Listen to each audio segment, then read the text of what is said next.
Yeah, I like to read a lot over Christmas as well. Well, I've got so much. I got Paul Kane's Traumas, the new Oh short yes, body horror short story collection. I've got Laura Marrow's novella to read, which I'm very much looking forward to, and these comics, which is going to be great. I will send you as well the Fall of Dead World books. yes, please do. I Yeah. reread them. I got them out to send to you. I haven't sent them yet, but I reread them. Oh, they're so good. I'm looking forward to it. Yeah, the only Judge Dredd stuff I've ever read is stuff with Judge Death in, because as a rule, the 2000 AD stuff doesn't particularly interest me. It's not. Right. I'm not that bothered. But I like the whole concept of the Dark Judges thing. So I've read one book of Judge Dredd, and it happened to have the Dark Judges in. So yeah, They're so popular. I mean, the Dark Judges came in, and suddenly they were so popular that they now have their own comic strips in 2000 yes, AD. Very often it's actually much rarer now for Judge Dredd and Judge Death to occur together. that's kind of like Spider-Man and Venom, isn't it? Yeah, very much so. Very much so. 90% of the Venom stuff you'll pick up now will have nothing to do with Spider-Man, Right, but then right. occasionally they'll be in something together again. Yeah, it's kind of fun, isn't it? It's kind of fun. Yeah. I mean, that Judge Death is usually having his own adventures, his own very dark, grim adventures somewhere. Which is ironic because the character was obviously introduced as a kind of morbid joke originally. Yes, he was. Yeah, of course. Yeah. But no, I mean, the Fall of Dead World is so vile. I mean, as you can imagine, it's repulsive. It's literally the murder of an entire world, a very slow murder of an entire world. And it's got all this wonderful like occultism in it, and it's great. It's just wonderful, and the fact that every panel is hand painted. That's special, isn't it? Yeah, I'm looking forward to that. Wow, it's just sumptuous. It's fun just to read. Yeah. And in the first trade hardback, there's like a series of shorts at the very end, and each one is a story focusing on each one of the Dark Judges. Okay. Yeah. Which shows you a little bit of their character. It shows you who they are, and they're brilliant. Those little vignettes are wonderful. I remember having a Judge Dredd game back on the GameCube where it was all to do with the Dark Judges. Yes, and I remember that. There was a great bit where you were underground in this like collapsed part of the old city, and there were zombies in it, but the tunnels were pitch black. So what you had to do is, after you'd killed the zombies, you had to set the corpse on fire so that you could kind of light your way through this tunnel using the corpses. Brilliant. I just remember that being really grim. It was a good idea. Well, like one of the big stories that involves the Dark Judges was Necropolis, so which ran for I think like a year of the Judge Dredd strips. It was massive. It was absolutely enormous, and it's exactly what it says on the tin. It's essentially the Dark Judges descending on Mega City 1 and winning. Yeah. Judge Dredd is out of it. He's sort of taken the long walk, out into the wasteland. Sure, yeah. So he's basically retired. That's how the judges retire. If they survive, they get to they take the long walk, which means that they go out into the wasteland, the radioactive wasteland, and they start to police like the mutant tribes and whatnot. It's so grim, it's so dark. But it's grim. It really is. It's funny. Like, it's gallows really funny, but it's also really grim because they like murder. I think it's like 2/3 the population of Mega City. There can't be that many people there anyway, because it's like the one city left in the world, isn't it? It's one. Yeah, there are a couple of others. There is a Mega City in Moscow, where Moscow used to be, and there is another one where London used to be in the 2000 AD universe. I think there's one in Hong Kong as well. But like, if you killed like 10,000 people now, it's awful, but in terms of the world population, it's barely going to make an impact, whereas in that world, it's going to matter a lot more, isn't it? Oh, definitely. There are less human beings. It's like in the Mega City 1 universe, in that reality, like, most of the world is a radiated wasteland. Sure, There's not much left. There's not much left of it. I also had, like, when you sent that picture of the Ladybird book, Megatron's Fight for Power. Yes, yeah. God almighty, that was a flashback and a half. I just saw it in an antique shop yesterday, and there were a bunch of He-Man ones, which I remember having. Oh, I remember the He-Man ones. I never had them, but my cousin had them. My cousin had them. I can't remember which ones I had, but I know I saw a bunch of them, and like you with that cover where you see the cover and you think, oh God, I remember that. Just flashback, because Yeah. that was one of the books I learnt to read with when I was like, it was preschool because I learnt to read before I went to school. My mum taught me. Yeah, That same was here. one Yeah. of the books that I learnt to read with, the Megatron's Fight for Power. So Nice. that's what I always got about it, like, is how the designs in it of the Transformers are derived directly from the toys. I was gonna say that front cover of Megatron looks very much like the Megatron toy in terms of the proportions being a bit weird and his legs being really thin and he's got the infamous crotch trigger. Yes. Yeah, it's like someone just drew a picture of the toy, didn't they? That's basically it. And if you look through the book, because I've still got it, I've still got my original one. It's falling to bits and it's held together by sticky tape. I've still got it. All of the designs are like that. All of them inside are based more on the toys than on, like, because of course all the other media, the cartoon and later on the comics, they massively adapted the toys to make them more workable. Yes, of course, yeah. Whereas the Ladybird books just went for the toy designs. They use almost exclusively the toy designs. So Optimus looks a bit weird, he looks a bit off, and Soundwave is slightly different. Starscream and the Seekers, their wings are on their legs rather than on their backs. Right, yeah. Like they are in the original toys. And of course Megatron they adapted massively for the cartoon. Of course, yeah. The toy is, actually I really like the way the G1 toy looks. He looks like a walking battle platform, But he's a stumpy, weird looking thing. Yeah, its proportions are all wrong. It's clear that the focus was making it transform. Yes, absolutely. And the gun mode is the focus, isn't it? In that it looks a lot like a gun. How it looks when it's a robot is a secondary concern. It's kind of incidental, It's just the fact that it does turn into a robot that's the thing, isn't it? Yeah. And that, of course, derives from the fact that it wasn't originally part of the Transformers line, because nothing was. No, there were a mix of about 5 things. Something I always remember with the Transformers, some of the toys I had as a kid, is that they were blatantly designed to fit tiny little figures in them. And I never knew who they were because you don't see any of that in Transformers. They were the Diaclone line from Japan. They were one of the many different lines that was incorporated into the Transformers. So, like, you'd buy the Insecticons, the Decepticons that turned into stag beetles and whatnot. And they had these little cockpits in them. Yeah. And no kid back then knew why. Nobody knew why. I never knew why. I remember a few out of them, and I thought, I don't know what's meant to go in there. Did something not come with this that was meant to? Or... Well, that's because they were originally vehicles. They were like mechas. That was the whole thing with Diaclone. They were mechas for human beings and alien races. So, like, the Dinobots, the original Dinobots have all got cockpits. And it's like, what? Yeah. Why? As a kid, that was baffling. Yeah, I bet it was. Absolutely baffling. But then you had other ones like Megatron and Soundwave, and they weren't from Diaclone. They were from a line called Microman. And Microman's whole shtick was that they were household items that turned into robots. Things like cassette players and. So would they have been smaller then? Yes, in the size displacement thing with Megatron has always confused the hell out of me. It's always been that's always been one of the big problems, hasn't it? That for Transformers, that's always been one of the big problems, the mass displacement. In the original Microman lore, they would have transformed into very small robots. Right, okay. So that makes sense, yeah? Whereas to translate it to Transformers, where, of course, Megatron turns from a gun that can be held into a gigantic robot that's he's like 20 foot tall. Right. So they come up, they don't even bother explaining it in the cartoon. They just show him doing it, He just transforms and then Starscream or someone catches him and you're like, okay, fine. Soundwave is even more baffling because he turns from like a 20-foot robot into a cassette player that a human being can carry. And yet the robots that come out of the front of his chest as a cassette player are also about 15 foot tall. It's scale has always been a problem for the Transformers. It's always been a problem, and they've come up with a lot of bullshit in the lore to try and explain it.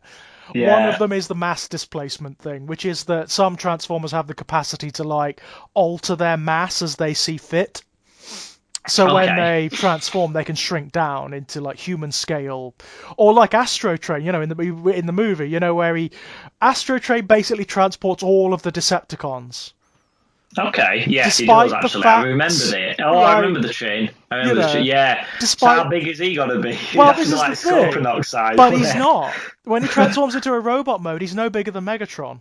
No. So it doesn't really make a great deal of sense, but he mass displaces, basically. When he turns into his shuttle mode, he becomes a lot bigger than he should be. It's a little weird. It's a little strange. I mean, I think I had a toy of him as well, actually. Was he purple? Yeah. Yes, Astro Train was purple and grey. Yeah, I think I had him, yeah. And he was really good. He's one of the more sought-after G1 toys now. Because he transformed into a plane as well, didn't he? A jet. Jet, yes. He turned into Astro Train turned into a shuttle and a train, and then there's Blitzwing, who turns into a jet and a tank. I always wanted him. Blitzwing is great. Blitzwing's a lovely toy. Again, like the Decepticon triple changes are really good. They're still, I mean, they're very much of their era, and again, they are carried over from other lines, so they're not. They're kind of weird. They've got like die-cast metal bits, and they're slightly off, but they're really good toys. They work really, really well. The Autobot ones are wank. They're just. They are infamous for being some of like the worst G1 toys from that range. They're just Broadside is awful. Awful. The way they've tried to like force the jet mode, and it's just, it doesn't work. It just doesn't work. And the robot mode is too tall, and it looks like he's wearing slippers. It's really bad. The Decepticons have got all the best tunes when it comes to the triple changes. Do you think that's because they were the original toys and then they had to balance it out and make some... That's exactly it. That is exactly it. The only good Autobot one was Sandstorm. Sandstorm returns into like a yellow helicopter and a buggy. Okay. He was very good. In fact, he's the way he transforms into the helicopter, very impressive. Very, very impressive. The other two are Springer, who you probably you know from the movie. Yes, of course, yeah. He was introduced during the movie, so they had to do a toy of him because he became very popular. And the other one is Broadside, who hardly featured at all in anything ever, and everybody hates him. He was just a terrible toy, just appallingly bad. And it's only very recently that he's got a decent toy. Actually, it's only very recently with the Titans Return range. So yeah, they're good then. I like those Titans Return ones. How many of these did you actually get for Christmas then? Which is the subject of the. Well, it's a funny thing, like, I didn't actually get many Transformers for Christmas, despite being, like, a massive fan. One thing I do remember is that it was always a tradition in our house that we had, like, your stocking, and it had your stocking fillers in it. Sure. And one of the things that was always in my stocking as a kid was one of the Transformers annuals. Okay, yes, I remember. I used to get annuals. I didn't know there were Transformers ones, but I've still got a lot of them actually. I had various annuals. They were very good, the Transformers annuals. They used to what they tended to do was they were only UK releases, so they tended to collate some of the bigger stories from the UK Transformers comic. I see. They would colour them, which they weren't often in the Transformers comic itself for budgetary reasons. They often weren't coloured. And then they would also have loads of other stuff in them, like there would be text stories, which are often pretty good. Yes. And there would also be the odd, unique comic strip that was often like only a couple of pages that was just for those comics. But I remember that, like, those annuals I would spend hours with. I would just, when you're a kid, when you're a very young child, and things like, because you haven't really got anything else and you haven't really got any other concern, those stories would just obsess you. Yes, of course. You'd spend hours with them. That's what I was like with the Transformers annuals I used to get for Christmas. I used to just, like, devour them, just descend into them. And some of the text stories, they're not amazing by any stretch of the imagination, but they're written by the UK writers like Simon Furman and whatnot, and they get really dark. Like Right, really okay. damn dark. I remember this one.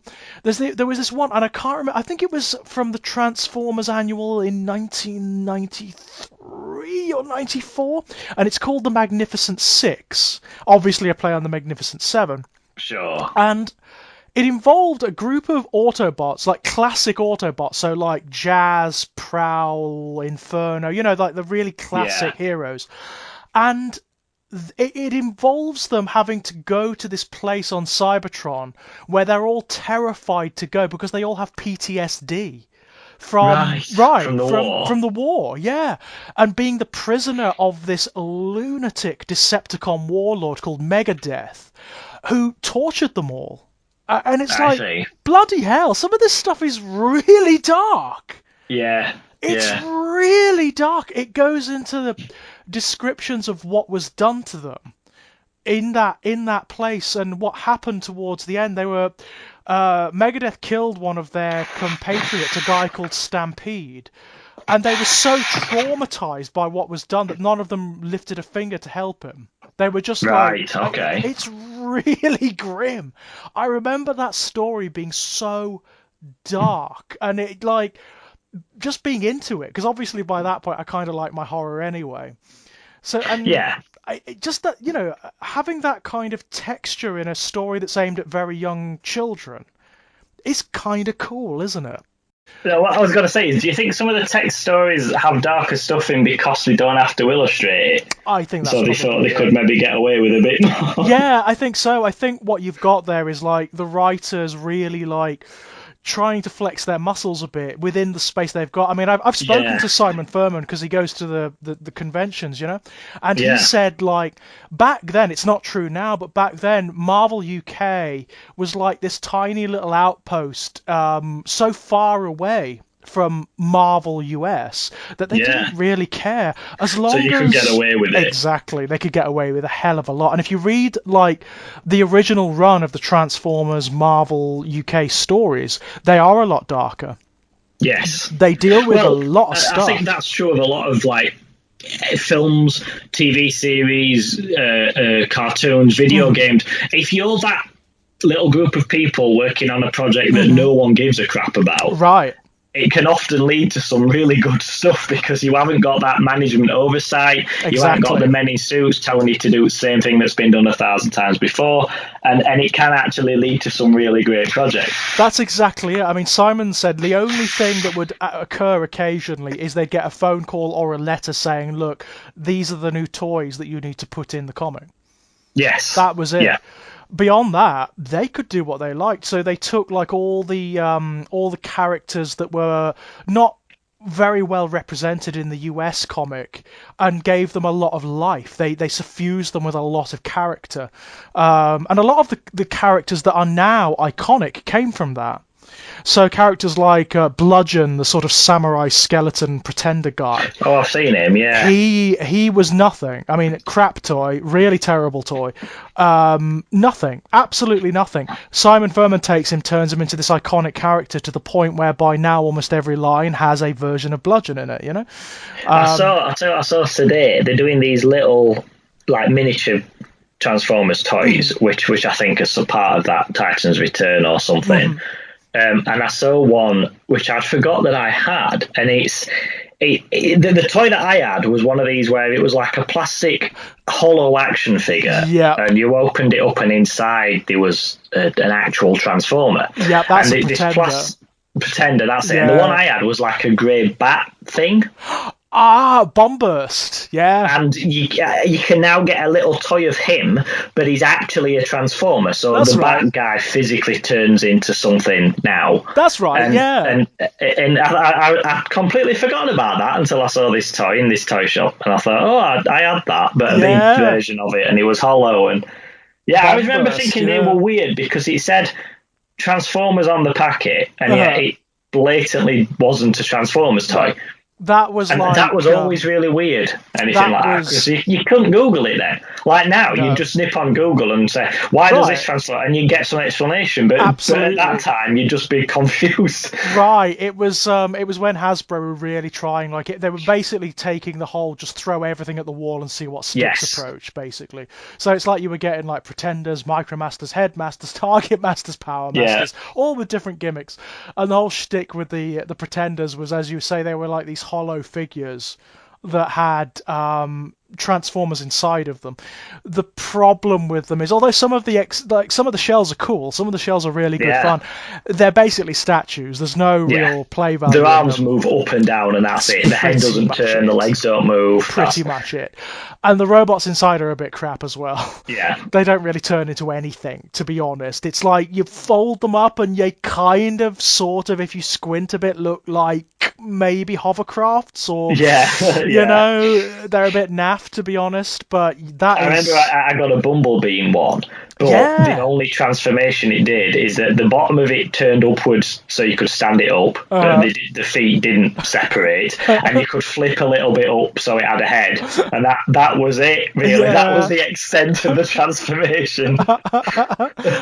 But yeah, I didn't really get many Transformers themselves for Christmas. I do remember getting the movie on VHS. Yeah.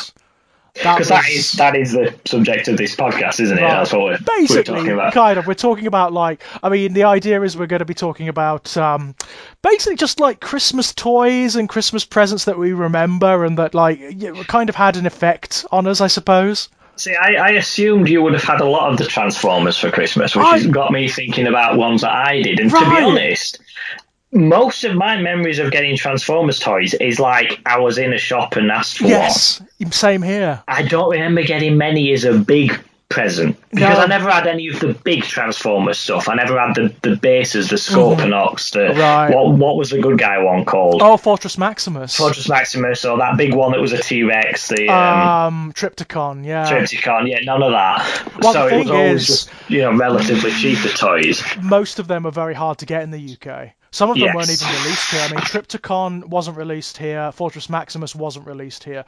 Scorponok was, but was really hard to get. Hard to get. I remember seeing him when you bought action figures, you used to get like a little booklet, didn't you, sometimes, and it would show you I remember seeing him in that, but I never actually saw him in the shop. That was my first encounter with him as well, in the tiny leaflet. Little, almost like thumbnail picture. Yes.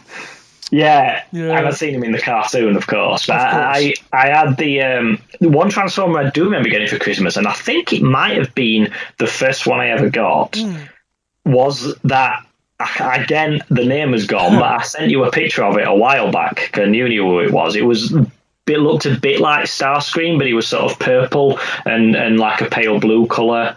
It was one of the jets, the Decepticon jet. Was he like one of the Seekers? Skywarp. Was it Skywarp? Yeah, that sounds familiar. Something like that. Yeah, and it was it looked like Starscream, but purple and white and a pale turquoisey sort of colour. Yeah. And I hadn't watched the Transformers cartoon at that point. I didn't know what this was. It was just, as per the original intention of the toys, it was just a transforming robot toy. Of course. And that was great. So then I discovered the others through that. But yeah, that was the only one I remember getting at Christmas specifically. The only one I really remember getting for Christmas one year was it must have been it was really early on. It was like 1989, maybe 1990, and it was the Power Master Optimus Prime. Oh, the big one. Yeah, so this was supposed to be... You know how he dies in the movie? Big spoilers, by the way. Optimus Prime dies. A lot.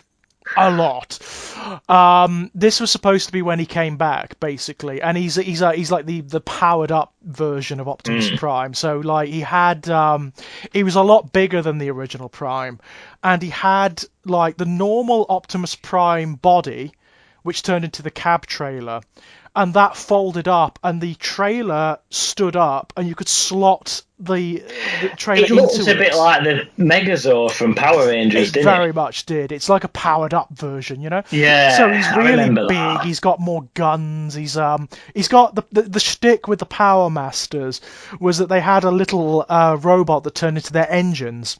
Yes. And in order to transform them, you had to slot the Power Master into the engine slot, which unlocked them, which is kind of a cool gimmick, you know? Yeah. So he had a little guy with him who turned into his engine, and that was fun. I mean, I liked him fine, but I never liked the Autobots as a kid. I never liked them, and this was just the thing. I always liked the Decepticons. I just found them Likewise. far more interesting. The design was cooler. Yeah. Better color scheme for the most part. They were always like purples and blacks, and you know, they were more fun. They were just more fun. And Optimus has never interested me that much. It was a great toy, don't get me wrong, and I enjoyed playing with it. I loved it to bits as a kid, but it was never my favourite toy because it was Optimus Prime. It was an Autobot, and I was like sort of I wasn't that bothered about it. But I remember the annuals more than anything when it comes to Transformers. I loved those things to bits. I really loved them. I mean, another one that we were talking about actually on Facebook recently. You remember Mantiforce quite well, don't you? Yeah. Did you like? I didn't realise I did, but then I saw pictures of it and I'm like, shit, I remember that. Did you get any of them for Christmas or anything like that? All of them for Christmas. All because of I think them, it was right? one of those things where I'd never heard of it, because again, it's difficult to imagine this depending on the age of your listeners. Of course. Pre-internet. Now, from my childhood and everybody I know, people didn't even have Sky. No. Sky TV was a thing that rich kid at school had. Yeah, you had most to be. People didn't. Back then, because Mantiforce came out in it was the late 1980s, wasn't it? Yes. The first wave. Exactly. So Sky was that mythical thing from the US that was like, you heard of it occasionally. As a rumour, as a myth on the playground. So, as you say, some rich kid had it. Yeah, so my point being that unless it was something that happened to have a cartoon being shown on the main 4 channels, or something that had been advertised on the 4 channels, you wouldn't know it existed. Absolutely, yeah. And Mantiforce fell very firmly into that category. There may have been a cartoon, there may have been adverts for it, but I never saw any of that. Right. And then one year I opened these 2 spaceships, and it was the grey one that looks a bit like the Millennium Falcon. Yeah, the original Mantiforce ship. Sort of shaped like a manta, which is the name for it, I suppose. And then there was the red one that looks more like a bird. Red Venom, yeah. Red Venom was the bad guy, basically. Yeah. The Red Venom one was great because it had all these compartments that could come out of it, and then they made other vehicles and stuff. And that was like, even the rocket compartments on the side would come out, and they'd have wheels on, and then they'd be like little trucks. And little like the little missile pods would come out, wouldn't they? And some of them were like fins would fold out, and they'd be like aquatic vehicles. Yeah. And the other ones had drills on the front, and they would turn into like these boring tunnel things. It's just so inventive. Brilliant stuff. And I had a couple of years later, I got the Bog Rocket, which I really liked because it was monsters. That was my favourite. I always liked monsters as a kid. That's one of the reasons I never got into stuff like G.I. Joe, because they were just men fighting other men, and that's boring. I mean, originally that's what Mantiforce was. I mean, Mantiforce is such a weird little. I mean, I was looking into I knew none of this, by the way. I knew none of this, but I was looking into its history, and it comes from Bluebird toys. Back when the UK actually had a toy industry to speak of, which it doesn't anymore. So Bluebird was like one of the biggest toy developers in the UK. They always had like a big release around Christmas. And Mantiforce put them on the map, basically. Mantiforce had this big push in the UK in like 1988 when it was originally do well released. Then, was it? Yeah. Was it quite a big thing? Because I always think of it as being quite obscure. No, it was huge in the UK. It was massive in the UK. It went in the UK. It went toe to toe with Transformers and the like. It did really well because they used to release a big ship every Christmas from like 1980. That's clever, isn't it? 87, 88 onward. Yeah. So you got like your Mantiforce, which was I mean, I find it difficult to describe to the people at home how freaking big it was. They were big. They were big toys.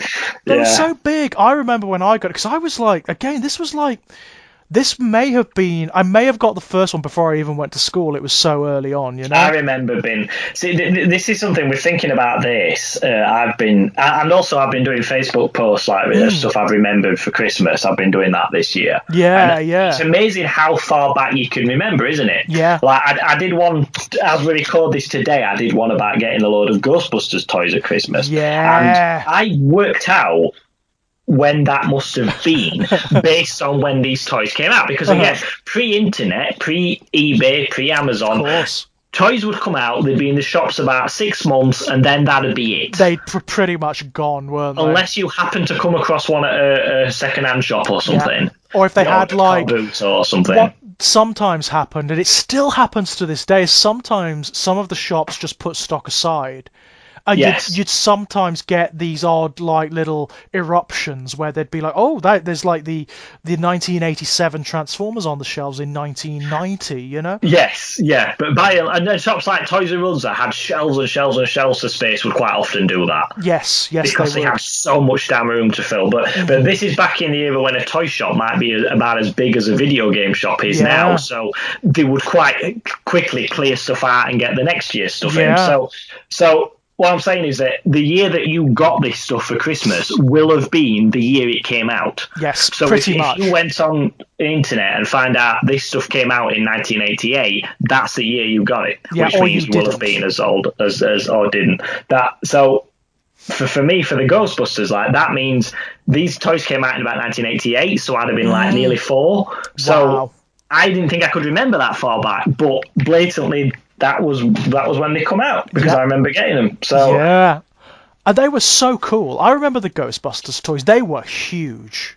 Yeah, there were a lot of them. Yeah, the Ghostbusters toys, they did gangbusters, and they were around like long after the films had gone away. I think the cartoon is responsible for that, because they never did toys from the film, did they? They didn't. Although there is that weird thing of Slimer not being called Slimer in the toys. Yes, he's called the Slime Ghost. The Green Ghost. The Green Ghost, that's right. Because this year, Kenner or whichever toy company it is has re-released the original toys in the original packaging. Right. And I've got a few of them because I wanted them to put on my wall in the packaging. And even on that, he's called the Green Ghost. The Green Ghost. That's you know one of those things. I always remember being confused by that as a kid. Why is he called that? I know he's called Slimer, so why is it said that on the package? Because as a kid, of course, that would baffle you to the nth degree. Yeah, it did. Because, like, you have no notion. Maybe it was a copyright thing. Maybe it was, like, whatever. You would have no idea why. I think it was because the film came out, and in the first film, he doesn't get a name. No, he doesn't get a name at all. And then the toys came out. The cartoon came out, and in line with the cartoon being produced, they made some toys.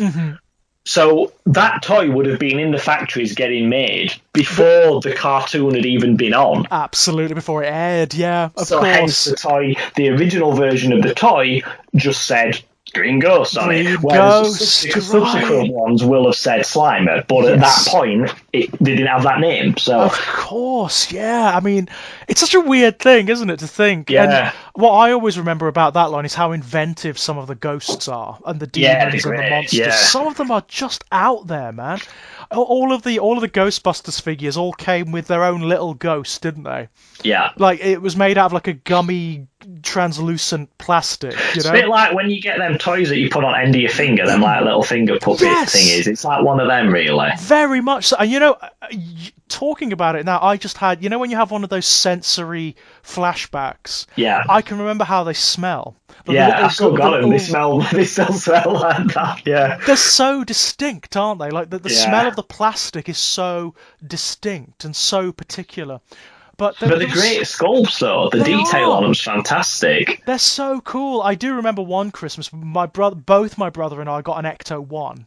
Oh, excellent. Was it the original one? Because they did 2, didn't they? Yeah, it was the original one. And that toy was amazing, because I'm telling you, both of us had those toys well into, like, up until we were double digits at least, maybe into our early teenage years. They survived that long. This is something that's worth pointing out. For our generation, I think it was quite common that you'd still be playing with action figures at like 13. Yeah, that was still a thing. Because it wasn't anything else. It wasn't really like now where kids have got an iPhone at age 8. Right. You know, Right. it wasn't a thing. You'd be quite common to have like girls playing with dolls age 13. You know, they weren't like in this race to become adults in quite the same way that seems to happen now. They used to. I mean, you can see that in the media because do you remember like CITV, you know, children's ITV. What we used to have is this like period, a block of programming on the ITV channel that was dedicated to children. But if you look at it like from the 1980s and right up to the late 1990s, it used to have like a gradation system. So at 3 o'clock, it would start with the very young children's stuff, like the really like infant toddler stuff, and then it would slowly.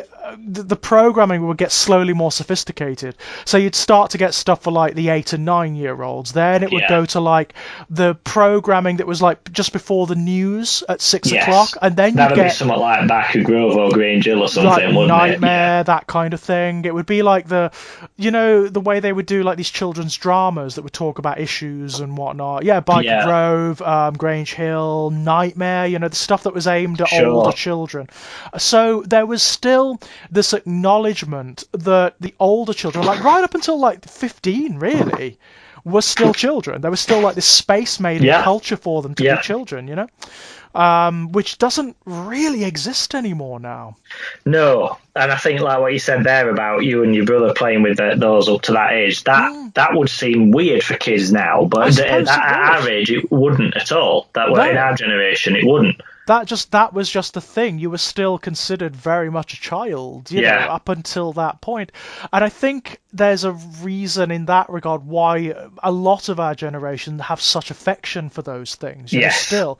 I mean, that is a very double-edged sword. It can be very damaging, I find. You know, there is when you dip toe into certain fandoms, you know, who believe that they own the franchise and are very, very conservative about it. But I do appreciate the affection that people have for them. You know, I really do appreciate that. Some people have made a great living, you know. I don't think there's anything wrong with that at all. I hate this implication that, like, right, you're 21 now, put all them toys away, stop enjoying those movies, stop watching Star Wars, put that, you know, you got to do no but watch football and tinker with a car now. I hate that. I hate that too.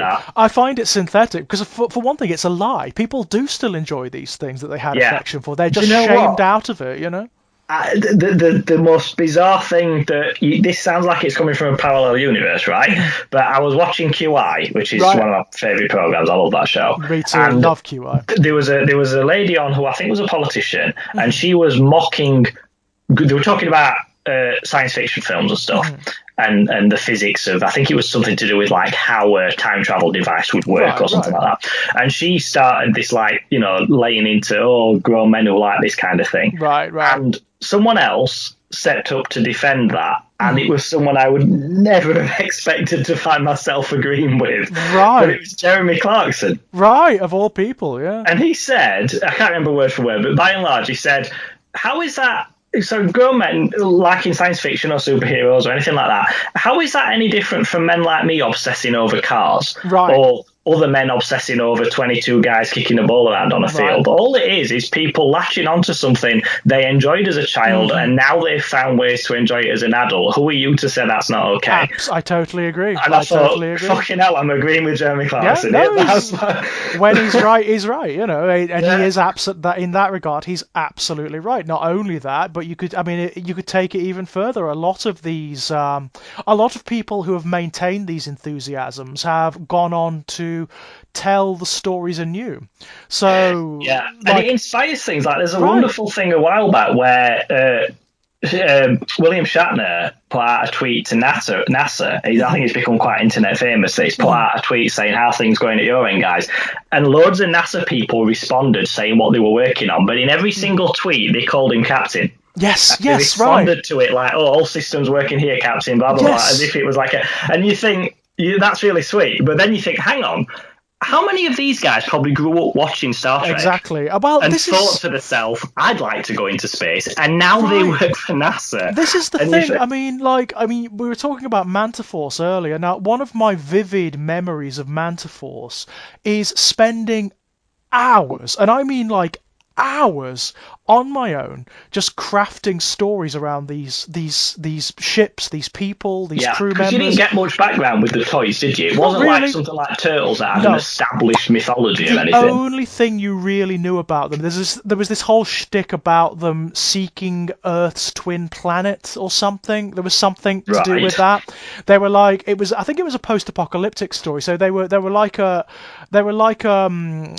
pilgrims. You know, they were off trying to find a new frontier, a new world for humanity to inhabit. But that was all it was. It was like just like a very, very like a paragraph, and that was it. That was all we got. But I remember like spending hours crafting these stories with these plastic action figures and whatnot, you know? Yeah. And looking back on it, these must have been some of the first stories that I told, you know? Yeah, well, it's exactly the same thing. You're just doing it with a different medium. Right. Instead of words typed on a laptop, you're expressing that creativity and that desire to make stories via the medium of toys. But it's the same thing. It's the same skill set. It's exercising imagination, isn't it? That's all it's doing. You're using them as like a foci for your imagination. Yeah. And that's true of almost everything. I remember like Christmas being that largely. You know, it was certainly early on before we started getting computers and things. It was a space where you could do that. I mean, another one I really remember. Do you remember Dino Riders? Oh yeah, I always wanted that T-Rex and I never bloody got it. My brother got the T-Rex. Unfortunately, my brother got the T-Rex for his birthday one year. But one Christmas I got the Apatosaurus. Yeah. Which was kind of like the good guy equivalent of the T-Rex. It was like, you know, it was the long-necked dinosaur, and it had these two. It walked along. They were all motorized, you know, and it had these two like pods on either side of its body that opened up, and it had the figures inside. Those things were amazing. I can't believe they weren't bigger, Dino Riders. They weren't, were they? Brilliant toys, good quality. Right. The idea's fantastic, but they weren't like shitty rubber dinosaurs that didn't move. They were really good sculpts. But they didn't catch on. Surprisingly, I mean, I don't know how that's possible looking back. No, it makes no sense, does it? It's like 4 years before Jurassic Park, if that. So there was an appetite for dinosaur stuff, and yet they just didn't click with anyone, did they? Well, dinosaurs were huge when we were kids, weren't they? Dinosaurs were one of those things. I remember, again, like going back to what we were talking about earlier, one of the other books I learnt to read with was this thing called the Big Book of Dinosaurs, and it was like it was a kid's book, but it was really sophisticated. It talked about, like, it gave you the Latin names and the actual names of all the dinosaurs. I think I had something like that. I remember a lot of that stuff in the 80s. They were huge. Big thing, weren't they, dinosaurs? Dinosaurs were a big thing. There was also I mean, you may not remember this, but there was a very obscure British line of dinosaur toys called, I can't even remember what it was called, but they were like these very rubbery dinosaur toys that were sort of semi-educational. They came with little pamphlets that told you about the dinosaur itself. I had some of them. Didn't you get a caveman with That's some of them? Right, yes, you did some of them, yeah. I mean, you know, they were supposed to be educational, but like cavemen with dinosaurs, not very very accurate. Specific memory about that is that one of them was this little bald dude with a moustache. Yes. And he looked exactly like one of my dad's mates, so I used to give him the same name. My dad's mate were called Decker, so I used to call him that because it looked exactly like him. I remember that sculpt really well. They were very rubbery and very durable, weren't they? Like you could. Very good quality models, though, weren't they? The detail on them and stuff was fantastic. I remember I had the Triceratops when I was a kid, which was massive. It was. I had that, the green one with like the fin on its back. I can't remember what they were called. Oh, the Deinonychus. No, Dimetrodon. Is that right? Yeah. And then there was the red one that was almost like an armadillo with like a tail with a boulder thing on it. I had that one. That was the Ankylosaurus. Yeah, the Ankylosaurus. That was a really good model. The scaling on its back and stuff was fantastic. Again, I'm getting these sensory memories, and I remember how heavy it was. It was solid, that thing. You could hit kids with that. Oh, if you chucked that at a kid, it would hurt them. And I remember the feeling, you know, the little ridges on its shell. I can feel it. I can remember how they felt because they were surprisingly not sharp, but quite firm. Yeah. Because I remember the shell was a harder plastic than the rest of it for some reason. It was. It was like the head, the legs, and the tail were like rubbery plastic, but the shell was proper, good, solid plastic. That was my favourite as a kid, and that was my favourite dinosaur, the Ankylosaurus. I loved it. I love that toy. I love that toy. Like Did you read the thing about dinosaurs recently with regards to the T-Rex's voice box? That's brilliant. We're learning a lot, aren't we? We're learning a lot that like really defeats our assumptions of what dinosaurs are supposed to be like. Where they do like a reconstruction based on what they found. Yeah. And you know, then based on we've reconstructed his voice box, how would it sound? And the answer is basically that a T-Rex would sound like a giant goose. Right. And you know, the fact that it's got feathers as well. I know. I said this to our friend Casey, who's a massive Jurassic Park fan. I said they need to recut that scene with Jurassic Park and just have it as a goose honk when the T-Rex is there. Just oh my god, that amazing. And like it'll be no less terrifying. No, I mean considering the size of the bloody thing, but like. It's so weird to think, isn't it, that our entire, like all those images, all those paintings in these books, all of these images of the T-Rex that we have in our imaginations, that are in films and cartoons, that were everywhere in the 80s, are wrong. Yeah.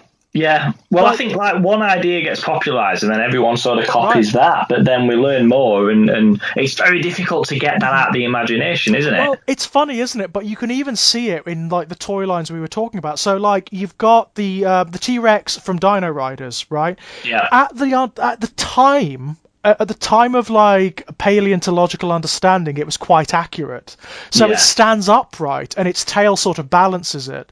We learned later on that that's wrong.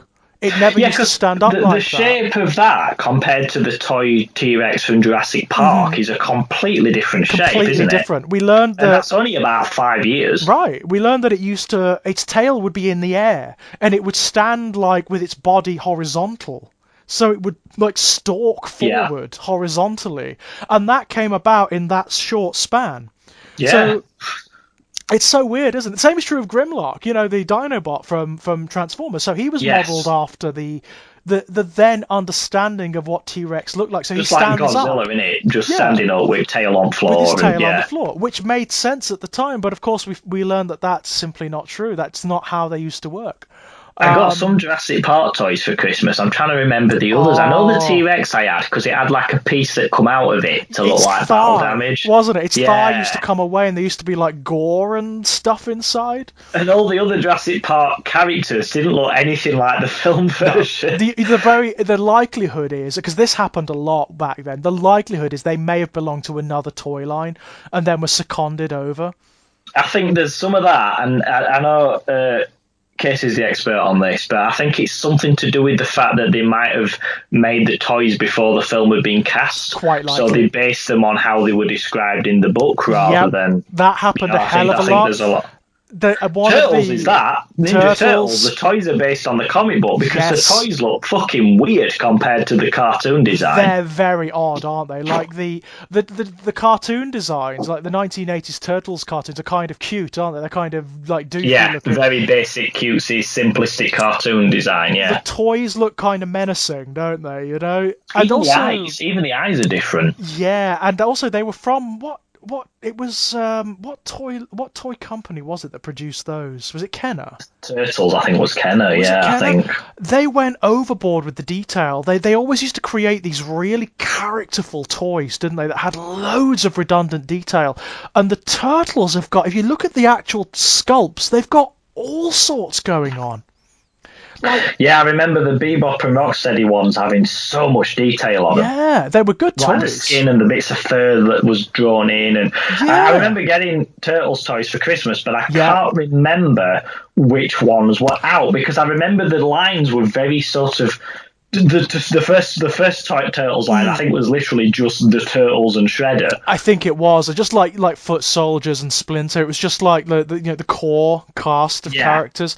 I do remember when they came out, because there were stories on the news that I remember seeing as a kid of mothers fighting over. Oh God, I remember that for Power Rangers, but I don't remember it for Turtles. Oh yeah, like because their kid wanted Leonardo, even though the toys were basically the same. They're all the same. They're all the same. I remember they were divided absolutely down the middle in our house. So my brother got Leonardo and Raphael, and I got Michelangelo and Donatello. That works out well. Which I was kind of pleased with, because those are kind of my favourites anyway. So Kang was a weird one, because I remember getting Kang on the little not Kang in the big robot, but his little walkie thing. The little walker guy, yeah. I never saw the one in the big robot ever. There were two. There was one that was released to interact with the normal toy line, and he was basically the same scale as the others, Yeah. Then there was a massive one. There was a massive version of Krang that was like his robot body, and it was enormous, and it's much sought after now because it was I don't think it was released in the UK. That's what I was going to say. The Krang that I had was just him on like a little walkie thing with legs. That was the most common one. And I didn't even get that until about 2 years later. Right. And it wasn't on the packet. I'm told that it was part of the Generation 1 of Turtles toys, but it was not on the packet at that point. So I think it might have been like a late edition. But again, this is that thing. If you didn't have the internet or anything like that, which we didn't, you'd get these toys, you'd look on the back of the packet, and that was the entirety of what existed to your mind. The fact that 3 weeks later they might have made another two and added them on, it wouldn't occur to you. It just wouldn't. No, I mean, it was kind of mysterious, wasn't it? It lent things like an air of mystery, because you just didn't. It's so difficult to explain to like people who were born when the internet was around.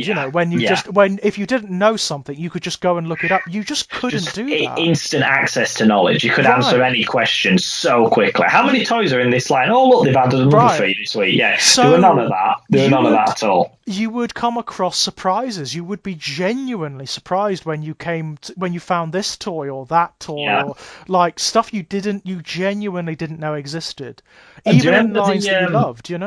Do you remember just about that, do you remember the Spider-Man cartoon in the early 90s? I do, yeah. And they made toys from that. I got loads of toys from that, particularly some at Christmas. I got the Daily Bugle playset at Christmas, which was great. Jeez, God. I mean, that was like the sister cartoon to the X-Men. Yeah, it was, yeah. And they were linked together. They were part of the same cinematic universe, because Spider-Man appeared in X-Men and X-Men appeared in Spider-Man. That's right, yeah. I remember very well, actually. Yeah, the episodes with Beast and Wolverine who turned up in the Spider-Man cartoon. Yeah, and he was very briefly in one of theirs where they did the Phoenix saga. Oh my God, yeah. I mean, it was generally considered to be like lesser to the X-Men cartoon, wasn't it? I think it was a bit more simplistic. Yeah. The X-Men cartoon was a bit more adult and stuff. I mean, I loved them both as a kid. I thought they were spectacular. I loved them. But if you watch them now, the X-Men one stands up, but and the Spider-Man's doesn't. Just doesn't. It's like you can see as an adult like how cheaply made it is. You've got all these weird rules as well, like people can't have guns, so everyone's got like a laser gun, and Spider-Man never actually punches anybody, and it's all that kind of, like E-Man not being able to use the sword and all that. It's his weapons are sword, but he can't cut anything with it. There are episodes with the damn Punisher in. Yeah. And he can't do anything. He's like Wolverine is the most neutered character. In those cartoons, because unless it's a robot, he can't use the claws. Can't use the claws. What I was going to say is that there was a lot of toys from that line of Spider-Man. Yeah, it was a big toy line, wasn't it? Huge. But this is what was really weird about it, is that you'd buy a toy from the first series of toys from that. So let's say you bought Spider-Man, and you'd look on back and there'd be 6 characters. There'd be Spider-Man, you'd have Green Goblin, Venom, Carnage, the big ones, Vulture, But then you'd buy someone else from that same line, so you get, I'll get Venom, so you get Venom. But when you look on back of Venom's packet, there's another 3 characters who weren't on the back of Spider-Man's packet. Right, yes. So you never knew how many characters were out there. Like, I remember coming across a toy of Nick Fury and being like, since when's that? I didn't know there was a toy of Nick Fury. He's not on any of the packets that I've got. I remember having the Carnage one. I did. It was great. They were very good figures, weren't they? They were very well produced, very detailed. They were, but I remember them being an example of that mystery you were talking about, where you really didn't know which characters were available and which weren't. That was just the thing, wasn't it? You didn't know, like, you didn't know the extent of these toy lines when you were a kid. I mean, I didn't know, like, all of the Mantaforce ships. I didn't know all of the Transformers lines. Wasn't there a line of Mantaforce that was something to do with robots? I didn't have any. There were, yes. I got that one. It was called the Black Barracuda. Oh, that's familiar, that name, now you said that. And they were called the Carnoids. Their leader was like a brain. He was a... he's like Krang, but a robot, wasn't he? That's right, yeah, his name was Mad Karnak, yeah. And the ship was ace. The ship was just something else. It was like this really... It was before the Bog Rocket. It was like the precursor to the Bog Rocket. Right. And it was the first alien race that they introduced, basically. Oh, so that was before the alien Bog Rocket thing, okay. Oh, yeah, it was... Because initially, the whole shtick was it was the guys... It was the humans in Red Venom versus the humans in Mantaforce, basically. Good guys and bad guys, classic stuff. But then they introduced the Carnoids, who were like a threat to both, and suddenly they actually, there was like this little comic book that came with the Black Barracuda that showed you them teaming up, and they had to fight together, and from then on they fought together. They were like one. Okay, that's a new dimension to it. Yeah, it was fun. The Bog Rocket, funnily enough, the Bog Rocket is the thing that I credit as being the kind of the nail in the coffin of me believing in Father Christmas. Right. All right. Because I found it in the loft. Yes. Now, as I think we spoke about before, not necessarily on the podcast, but I never really believed in Father Christmas. I just didn't buy into it. And I think we have spoken about it on the podcast, actually. My parents just didn't do any of the pantomime. Nope. So there was no pretending it was real or anything like that. None of it. I remember asking for it, and then I put it on your Christmas list and all that. And then I was up in the loft getting something else down, some toy or something that I wanted that was up there. And I found it hidden, not very well hidden, but sort of hidden under a sheet. I wasn't looking for it, but I was looking for the thing I was looking for, and there it was. And I just had this realisation all of a sudden of, my mum and dad have bought it and hidden it in the loft until they wrap it up for Christmas. Oh, they buy the presents then. And that was it. I wasn't bothered. But I had that exact... funnily enough, with that Optimus Prime toy, I had that exact thing. That exact thing. I found it in the spare room. Yeah. Not massively well hidden. And it was sort of like, oh, well, that's got to be for me because it's a Transformer, It's just got to be for me. And obviously it was up there the whole season. It never went off to the North Pole, quote unquote, or anything like that. So it was like, I think I get what's going on here, It's funny how you can remember the specific toy that did it for you. Yeah. I mean, those memories are really special to me. Like those very early years, like the sort of like mid 1980s up to the early 1990s, before we even had a computer at home, before it was even a thing, before it was a concept. We did obviously in like the early 1990s. Then it started to really, video games became a thing. Then they became a phenomenon. Yeah. So and don't get me wrong, these are very pleasant memories. One of my most pleasant memories is getting my Mega Drive. Yeah, but it did kind of change things. It changed the dynamic. It did change the dynamic. I mean, we'd still get the toys, we'd still get like the comics and the videos. Like the Disney VHSs were a thing. Like we'd get one of those every Christmas, usually the film that had been out that summer. I remember getting things like The Little Mermaid on VHS and things like Beauty and the Beast and that kind of thing. Yeah. And that became like a Christmas thing as well, sitting and watching the Disney film. That's cool, yeah. That's a nice thing. But the Mega Drive was a sea change. It was a shift away from like the really raw stuff of childhood. Yeah, I agree, and I think we are probably the last generation who have that. Yeah, I think we probably are. Where you will have had Christmases where none of your presents were in any way electronic or digital or computerized. Yeah, you're right. Where it was just an exercise in in suffusing lumps of plastic with imagination. That was basically it. I do remember if one of them moved in some way, then that was remarkable. Bloody hell, that was a bonus, wasn't it? Jesus Christ.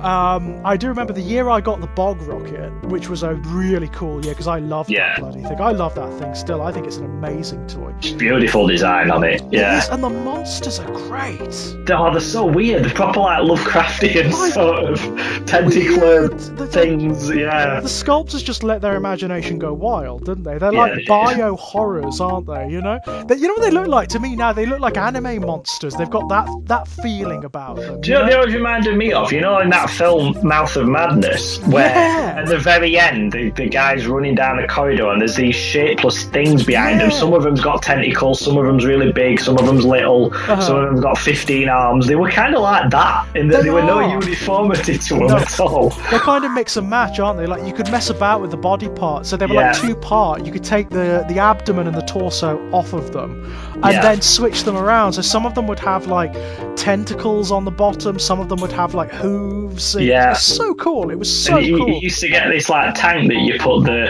they were like full of these like half decayed manta men. They were gross. It was just really gross, like no legs on him or missing half his body, and you could see the ribs sticking out. And... They were green and they had bones and organs sticking out, and some of them were like crawling along. They were gross for a kid's toy. Yeah.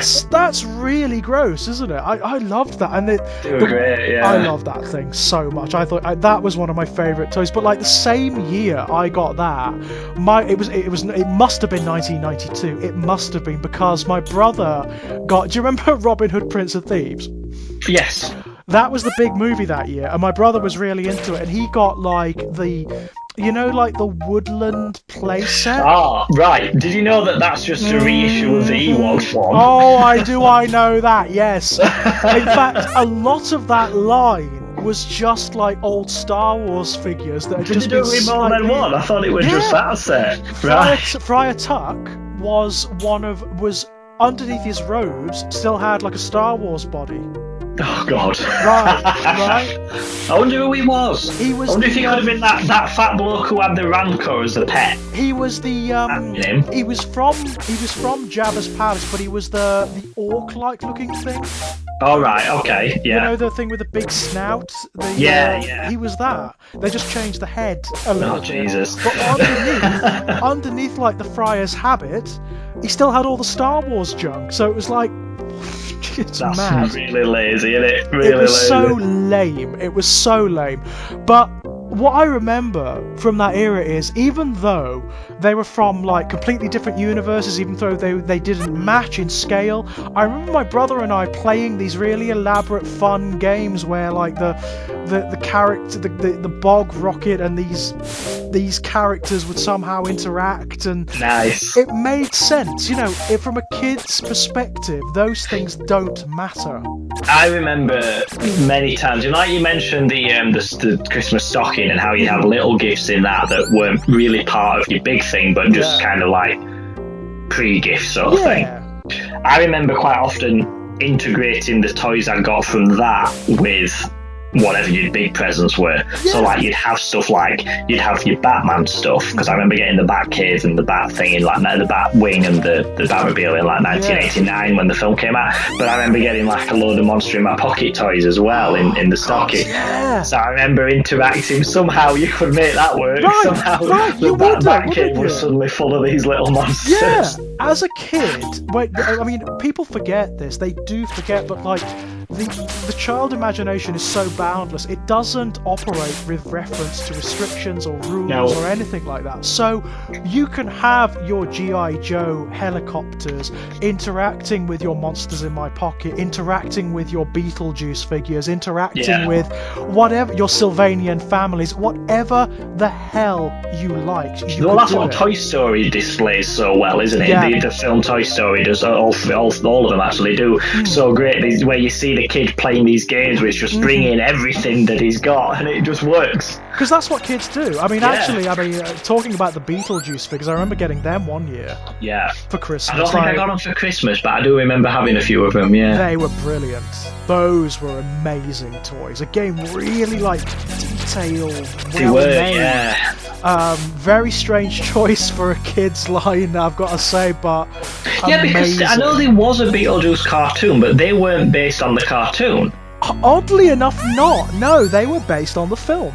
They were, because they had characters from the film, like the Adam, yeah. Not Barbara, though. No, but there was that fat bloke was there for some reason. Oh, Otho, yeah, Otho is one of the toys, so it's just genuinely strange. It's an I think that's toy that line. 80s stereotype thing of boys won't play with a girl character. That may, you know what? I think it's that. That may have been exactly it. But, I mean, that was just a weird thing that happened in the 90s. Because you couldn't get Lydia. You couldn't even get Lydia. No, you couldn't. You're absolutely right. And she is like the protagonist, isn't she? You know? If Beetlejuice is the main character, she's immediately the secondary main character. Yeah, no, you're absolutely right. So no Winona Ryder toy, no. No. Very odd. But that was just the thing that happened in the 1980s and early 1990s. Like, I don't know whether the toy makers were just like, you know what, because of VHS, kids are just going to see these films anyway, so we may as well capitalise on it. But you'd get toy lines from really inappropriate film franchises. Terminator, yeah. Clearly adult. Predator, Aliens, RoboCop.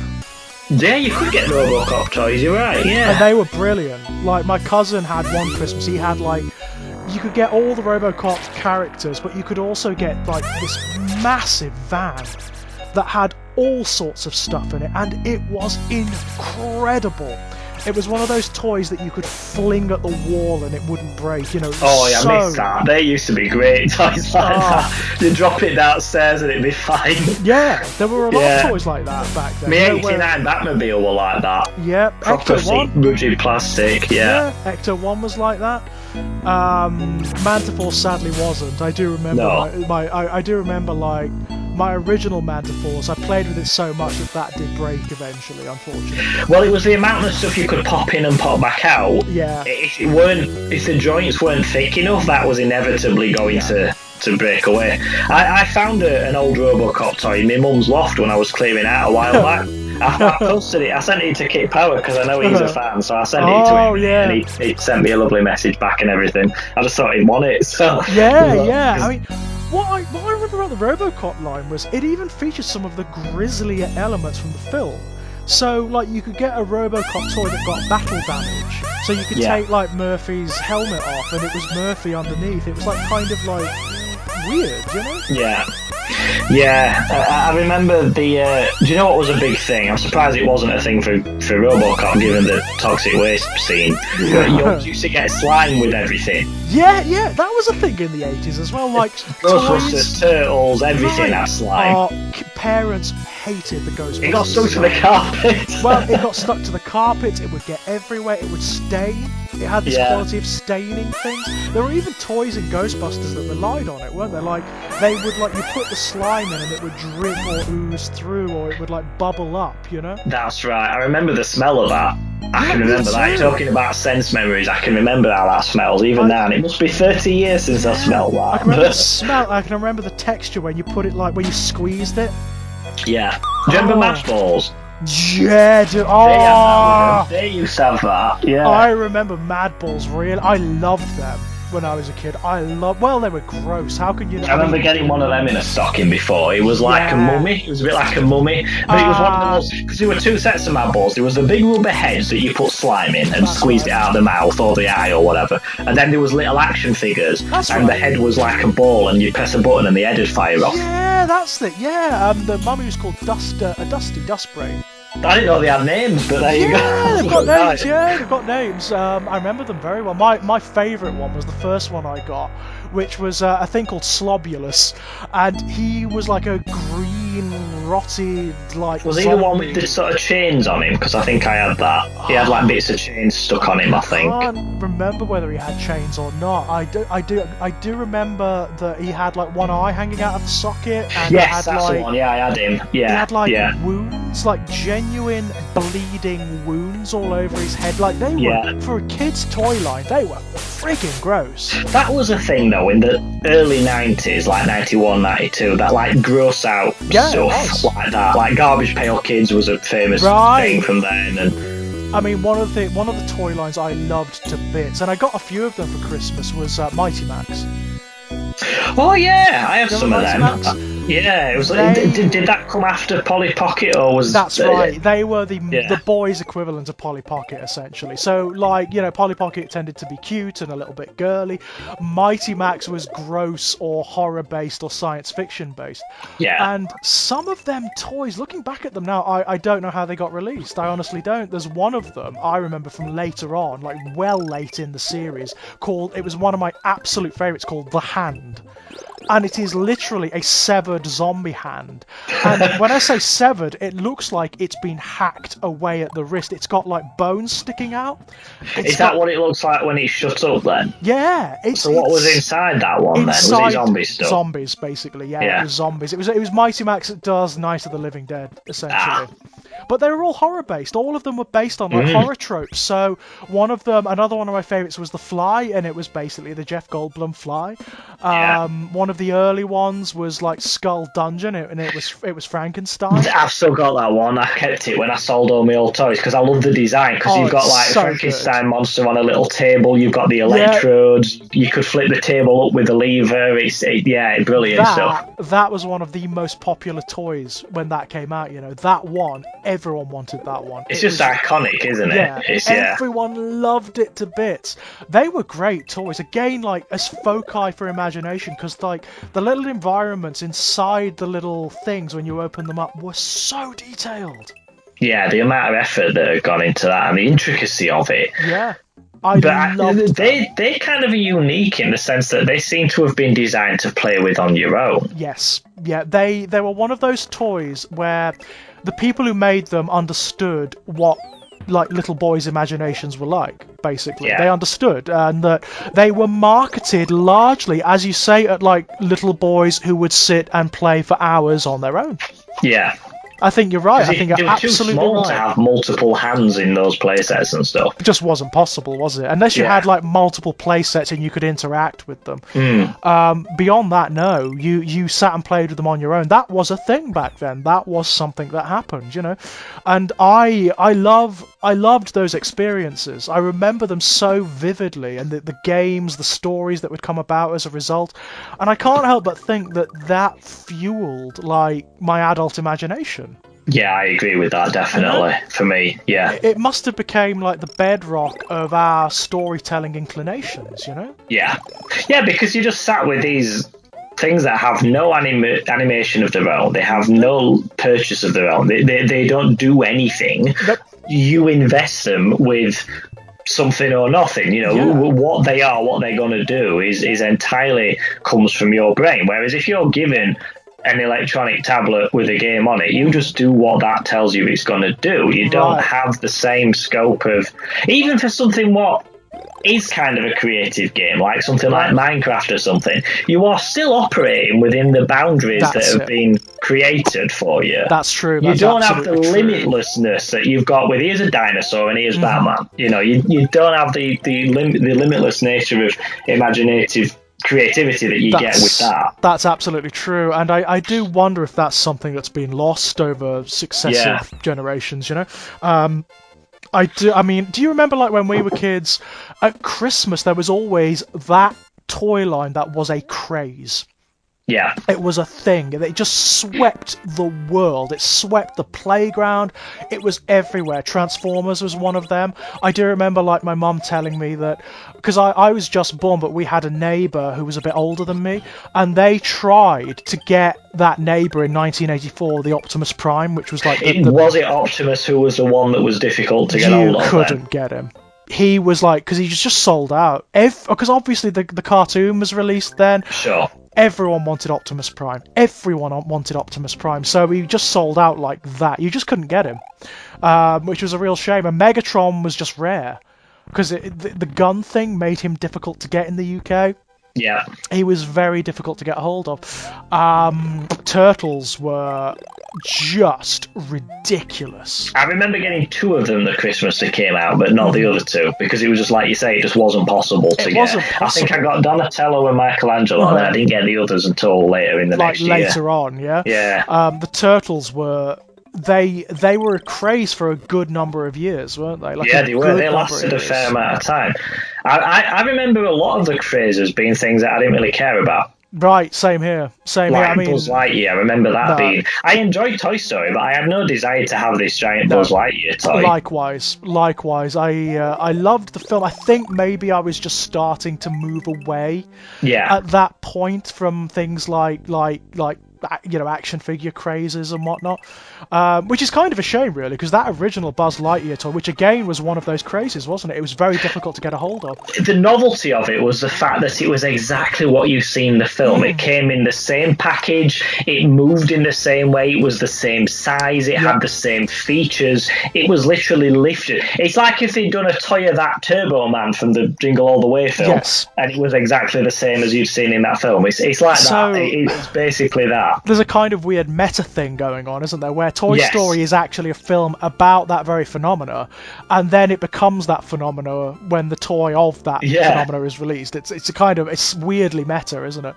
Yeah, exactly. But I never was bothered about that. No, and I remember Power Rangers, I sort of liked it, but I was never that arsed about having all the stuff. Power Rangers was one of those things where I had a very brief period where I kind of watched it, and the toys were cool, but I never got them, you know? Yeah, same here, yeah. They were very cool. I mean, don't get me wrong, they were great, you know, but...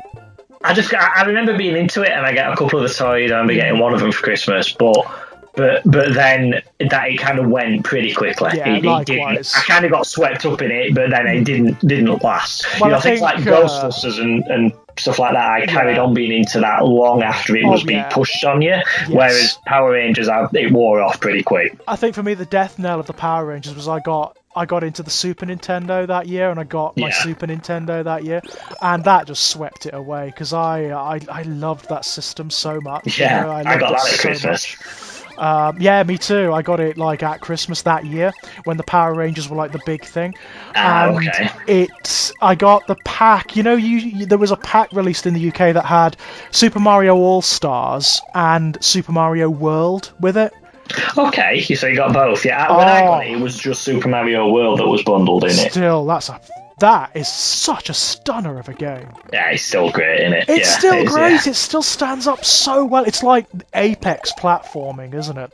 Yeah, you can't really improve on it. The physics of it, everything is great. The world is wonderful. You know, when you first start on Yoshi's Island, and it's like it's got that wonderful like welcoming music, and the levels are so easy at that point. Did you ever I remember obsessing over that game, and I wanted, because you could get like all 100 levels if you were really good. You could get all 100 levels.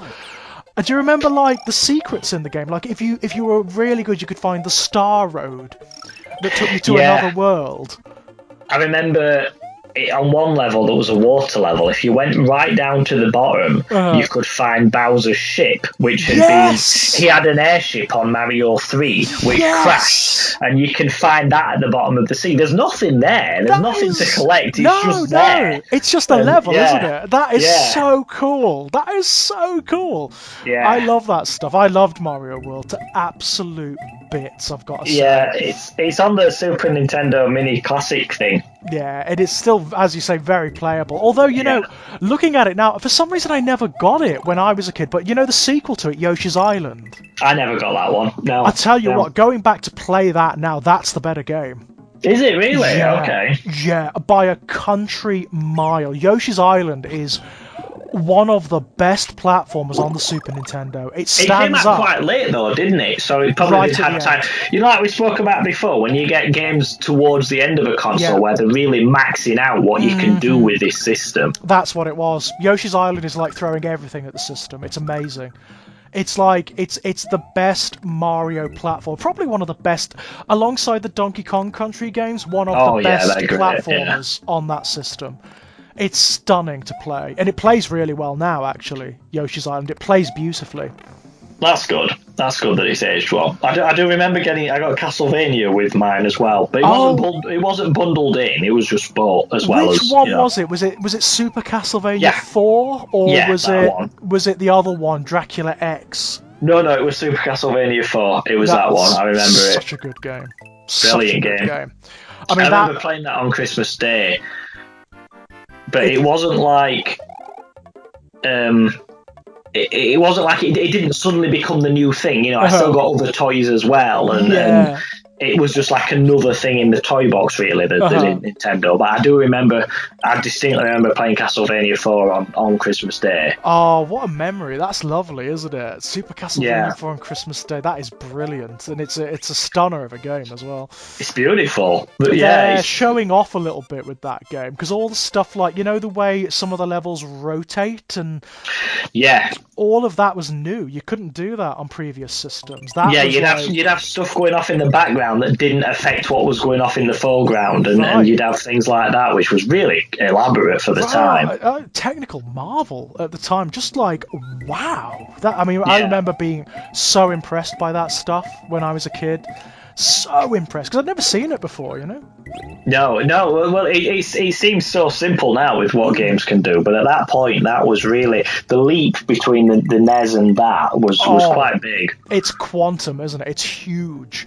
Yeah. And the Super Nintendo was, of course, it was in terms of graphics like the most powerful console at the time. It could do stuff that hardly anything else could do. It was really impressive. I mean, for me, the craze of getting a console for Christmas started with the Mega Drive, because I loved like the old Sonic games, and I got the. Do you remember when they changed the Mega Drive and it went from being the Mega Drive to being the Mega Drive 2? Yeah, what was the difference though? Not much. It was just scaled down. That was all. It was just smaller. So it was a little bit smaller. Yeah, that was the system was the same, but the case was different essentially. PlayStation did that, didn't they? The original PlayStation, yeah. They did. I got the Mega Drive 2, and I got Sonic 2 and Echo the Dolphin with it. Oh, I hate that game. I tried playing it on them like Mega Drive Classics, and it's just awkward and janky, and the music's annoying. Everybody hates it. I loved it. It got a sequel somehow. Right, yeah, and the sequel's amazing. It's so hard. I shit you not, Lex. I finished those games when I was a kid. I completed Echo 1 and Echo 2. I don't know how. Looking at it now, I couldn't do it as an adult. I tell you, that difficult, God. Right, I couldn't do it as an adult, but as a kid, somehow, I sat down and I finished without cheating. Echo 1 and Echo 2. I loved it. I don't know whether it's because, like, as a kid, you don't have much basis for comparison. No, that's correct. Yeah. Whatever's there is good.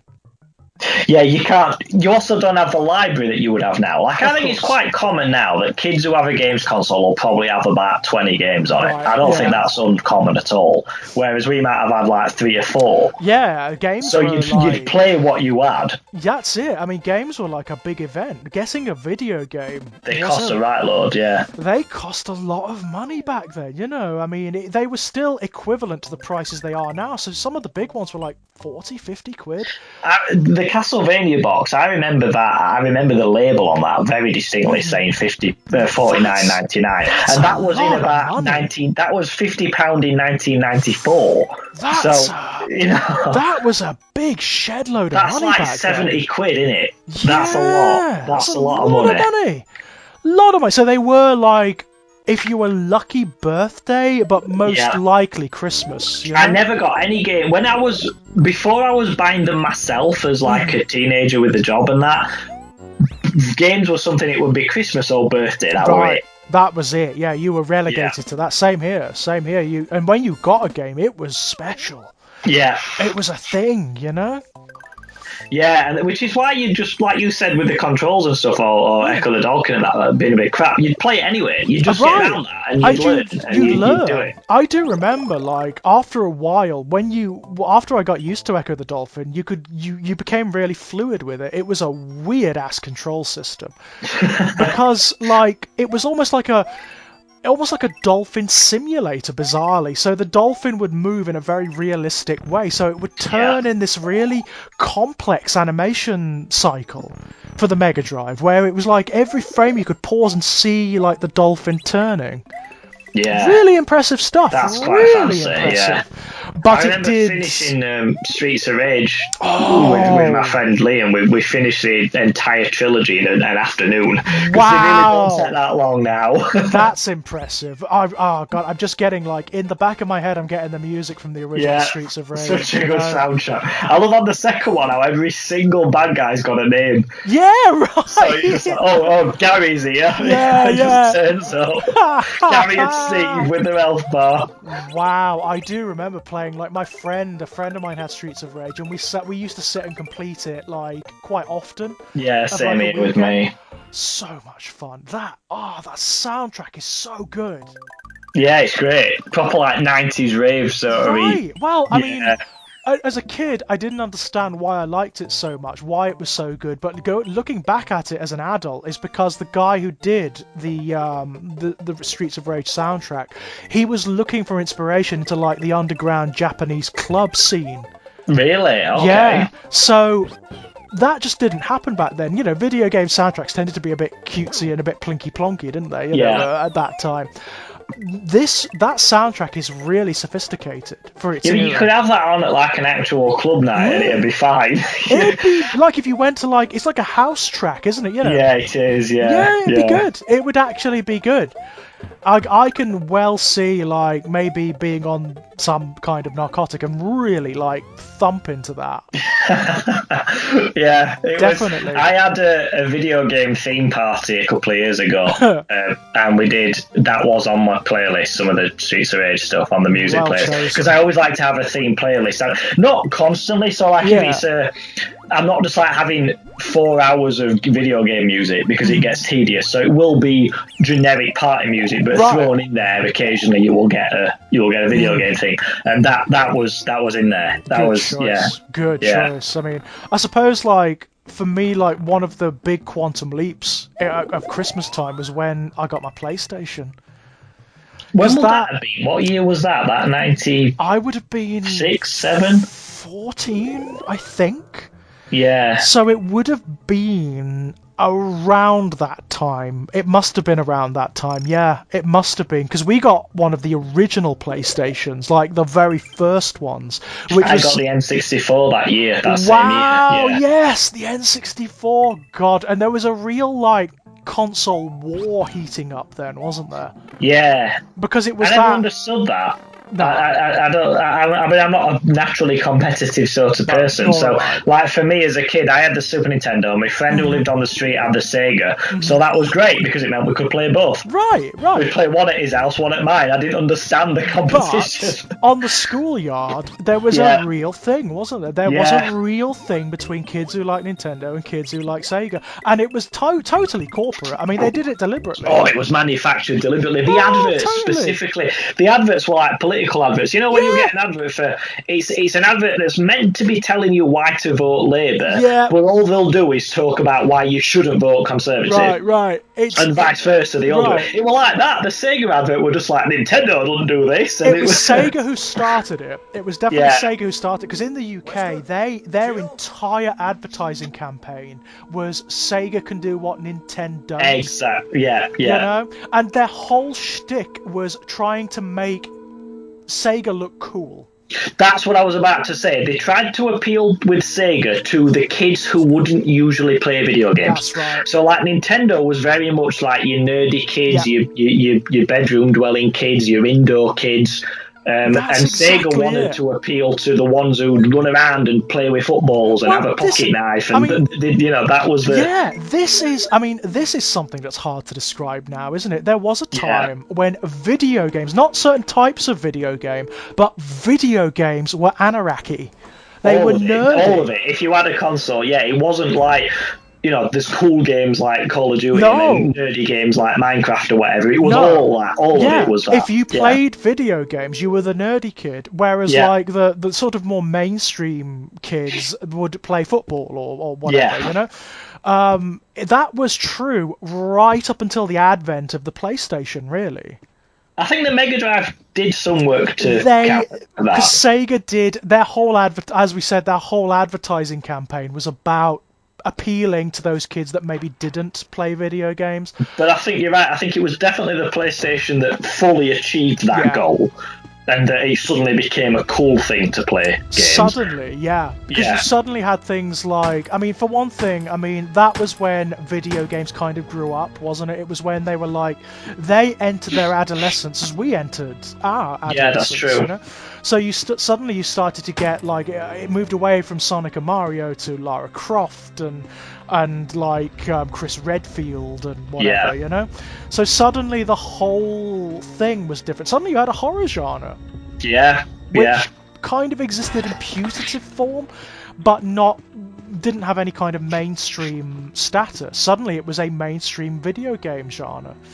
I do remember that whole Sega versus Nintendo and then Sony versus Nintendo, because Sega kind of died on its arse after Mega Drive. Well, hardly surprising. I mean, they made some bad decisions. A friend of mine got the Saturn for one Christmas. I don't know anyone who had that. That's really interesting. The Saturn, you know what? The Saturn gets a lot of stick, and not without reason. Sega made some really bad decisions with it, but you know there are some lost classics on that. I remember playing, for one thing, the version of Tomb Raider that was on the Saturn was way better than the one that was on the PlayStation. How so? Better controls? It was more responsive, it was smoother, the graphics were better, and it had better loading times. Okay, that is quite considerable improvements then, yeah. It was just a better version of Tomb Raider. It had games like, there was this one game called Panzer Dragoon Saga, which was a Japanese game where you rode on the back of a dragon, and it was kind of like a combination of shooting game and RPG. Okay. Really strange, really weird in a very Japanese way, but actually really wonderful, but kind of forgotten. Is it as weird as Seaman? What's Seaman? Oh god, I think that might have been on the Dreamcast with Leonard Nimoy, where you have to raise this fish thing. No, I don't know that. Oh god, I can't even begin to. This is a whole podcast on that. Yeah, I don't know. That's a new one on me. Google it after this podcast. Seaman. Okay. Sega, and it's. I can't. Anything I say, you'll think I've dreamt it because it's bizarre. But you kind of do voice commands, and you have to raise this fish thing, and it talks back to you, and literally all it is you checking on this tank where it lives and raising it. And it's got a human face, and it's Leonard Nimoy's voice, and it's just the most bizarre thing ever. It sounds a bit like a precursor to Tamagotchis and Cyber Pets and that kind of thing. That's an interesting point, because I remember them being a big thing at Christmas, and I could not have given less of a shit about them. That was one of the first times in my life where I realised that in some instances I was not going to be the same as everybody else. You know, for people like us, where you have that moment where you're like, I must be a bit different than everyone else. Because I remember being literally the only person in my class at school who didn't have a Tamagotchi. Likewise. Not because I couldn't have one, because my mum repeatedly said she could get me one if I wanted, but just because I had no desire at all to have this beeping little thing. Right. And there were nothing about it appealed to me, and every other kid had one, and I didn't give a shit, and that was a very strong marker for me of thinking, I guess I'm not the same as everybody else. Yeah, funnily enough, I've got like a very similar experience. Do you remember Pogs? Oh, then what were that? Yeah. There was for people to understand, I don't know whether it still happens, but there used to be periodically these things would take over the playground, right? Try and describe Pogs without it sounding bullshit. Without it sounding like crap, basically. Pogs were basically little discs of cardboard that had pictures on them, and you would go into a newsagent's or a store and you'd buy a pack of Pogs, and it would be a blind pack, so you wouldn't know what was in them. And you would play a game with them where you would have to like stack them up and slam like a plastic one down on top of them, and any that were like flipped over you got to keep or something like that. Of course, this craze swept playgrounds across the UK. How? I don't know. Bollocks. It's such bollocks. It was like the most brilliant marketing ever. Yeah, because it must be so cheap to make them. It's just pieces of cardboard with a picture on it. Well, I do know the guy who invented them became like a quad millionaire overnight. Like a quad millionaire. But I remember, this is one of my most vivid memories. Because when I was at school, there was like this hillock of grass. And I remember standing on that hillock, looking down over the playground from this vantage point, and I shit you not, there was not a kid playing anything other than Pogs. There was no kid on the actual playground, like, running around or anything. And I remember standing there and looking at them and thinking, and, getting a wave of misanthropy. Yeah. Like, of inchoate misanthropy, and thinking, what's wrong with you? Do you know, that is so similar to my memory with the Tamagotchis. I was in our form room and it was lunchtime, and at lunchtime there'd be a group of kids who'd hang about and chat about stuff, or these kids might go outside and play football or these whatever, and you just kind of join on with whichever you fancied doing on that day. And I remember coming in one lunchtime and everybody was just sat on a desk playing with one of them things, and I had that same feeling that you just described, and thinking, what is this? What is the point of this? I never articulated it to myself, but I think that may have been when I started to really formulate a hatred of herd mentality. Yes, I know what you mean. For me, it was very much that case, and that was the first time I felt like everybody else is doing something but me, and I don't have a problem with that. I don't have a problem with being left out of this. That's the thing, isn't it? I really didn't either. I really didn't. The only thing that pissed me off was the fact that nobody wanted to do anything. Yeah, same here. Yeah. That was the only thing. And that was a formative experience. That was a formative experience. I mean, the only other Christmas, and this was well later on, that I remember being really important to me was one. I was much older. I must have been 14, 15, was when I got an edition of Warhammer 40,000. Is that the game where you get the toys with it, or is it just a book? Or you get it's the box set, and you get the little model miniatures with it, and you put them together, and it comes with the rule book, it comes with the dice and the measuring sticks and everything. That's really good, yeah. And I put the miniatures together, the two forces, the Space Marines and the Dark Elder as they were back then, and we had games with them. Oh, it was so cool. That was so much fun. I loved that. The smell, you know what I remember of that Christmas? The smell of glue and paint. That's what I always think. Smell is such a strong memory thing, isn't it? In terms of what brings back memories. Yeah, so much so. And also just sensory stuff, because we were talking earlier about the smell of plastic and the smell of one of the ones I do remember is when I think it was the Christmas after we got the PlayStation, we had it stored in a Universal room upstairs, a computer our room. games consoles used to be in the living room. Yeah. And that room was always really fucking cold, really cold. And I remember getting that Christmas Resident Evil, the director's cut, and I remember sitting up there on my own almost the entire Christmas playing Resident Evil, and for the first time in my life being scared by a video game. Right. And loving it.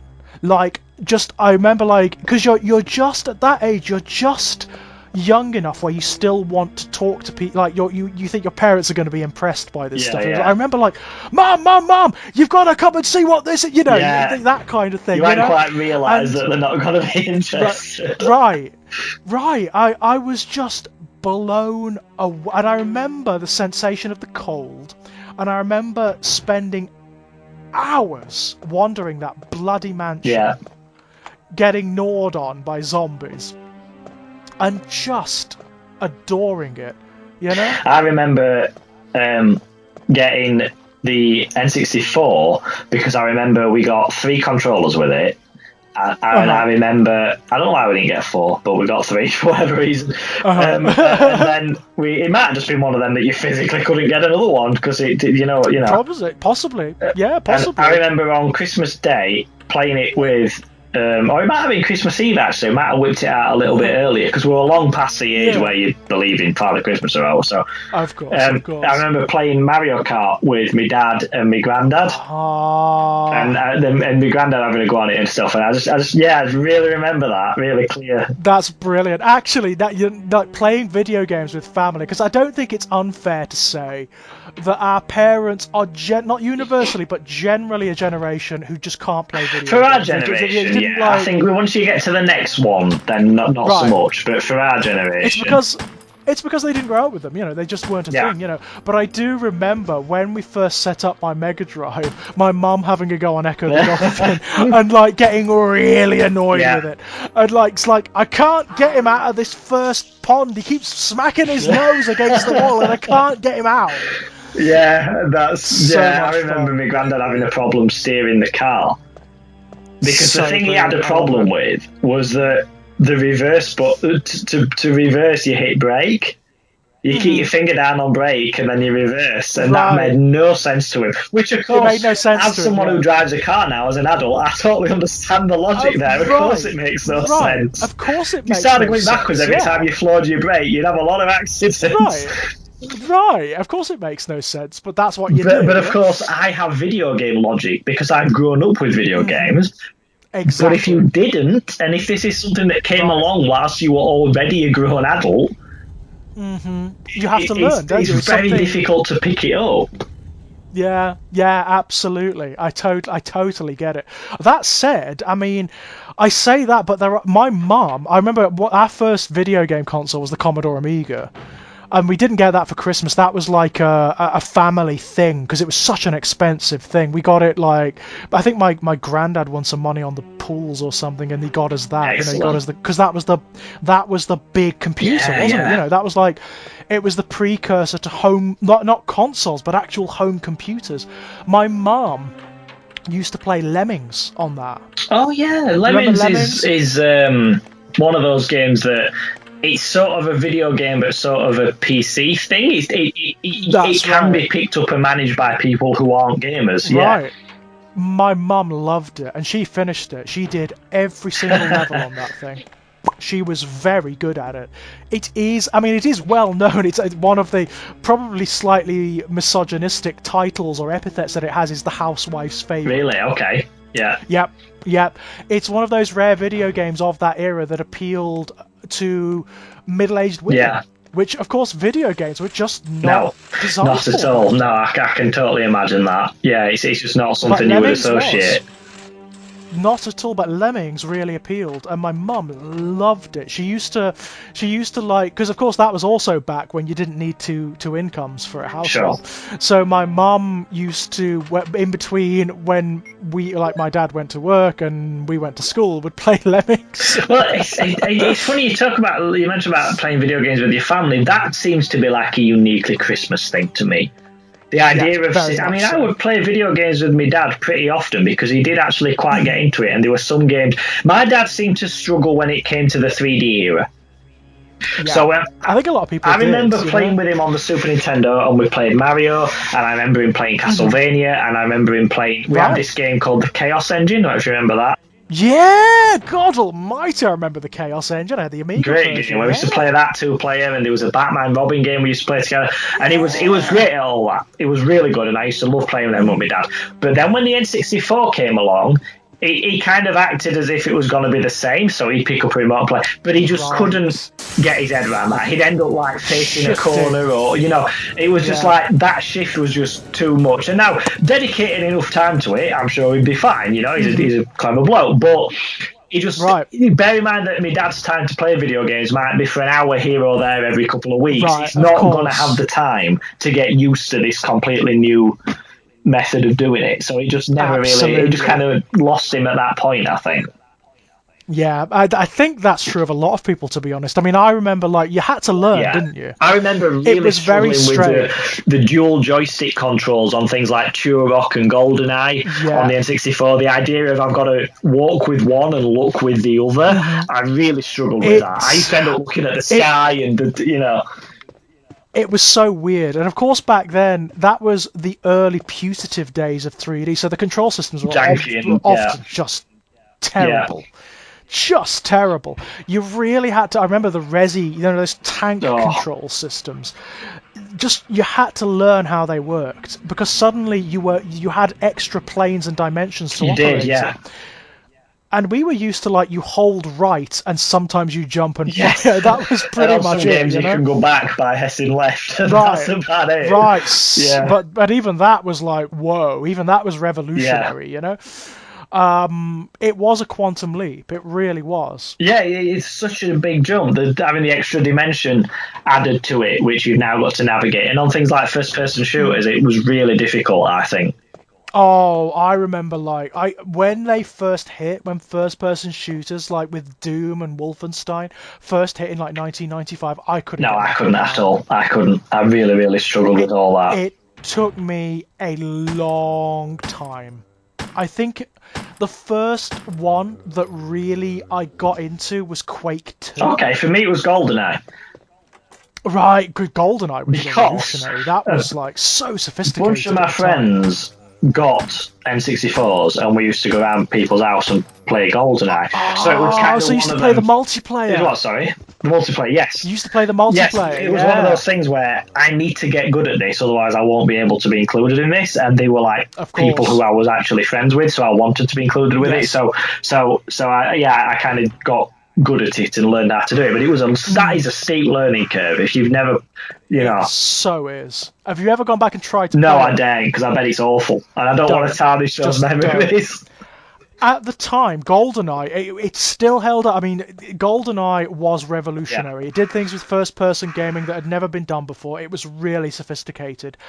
Don't try to play it. I can imagine it's awful. Yeah. Just don't. It doesn't work. It literally doesn't work. It's so graunchy and slow and weird, and it just doesn't feel right. Doom, on the other hand, obviously the original Doom, you go back and play Doom, it's great, it still works, it's fine.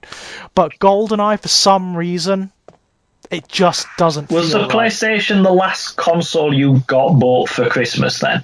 Because for me, the N64 was. I know I have bought other consoles around Christmas myself, like I bought the Wii in December when it was out, but that's not quite the same as opening it on Christmas Day, having been bought it. Now, I have also got, the mini classics things, like the NES and the SNES, and this year I've got the Mega Drive, my mum's bought me that one. So it's so good. There's some great stuff. I'm looking forward to that, but it's still not quite the same as when you were a kid, the N64 was the last time for me that I got a console as a Christmas present. Yeah, the PlayStation would have been the last, definitely, because I kind of fell out of video games sort of around the late 2000s, and we were still playing our PlayStation back then.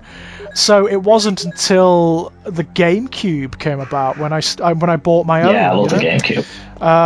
It's one of my favourite systems ever made. Ever. Gorgeous library of games. So it would have been the last one for a long time. Same here. A long time. Yeah. Very odd to think. It is, yeah. Very odd, because that seems such a long time ago, but. Right, so and also it's a marker, isn't it? That was the last thing that was bought for you, so it's like a marker of the end of childhood. It is actually. That's a good point. Yeah, because after that, I don't think any Christmas presents I got whilst I was still at home, I don't think any of them were a big thing.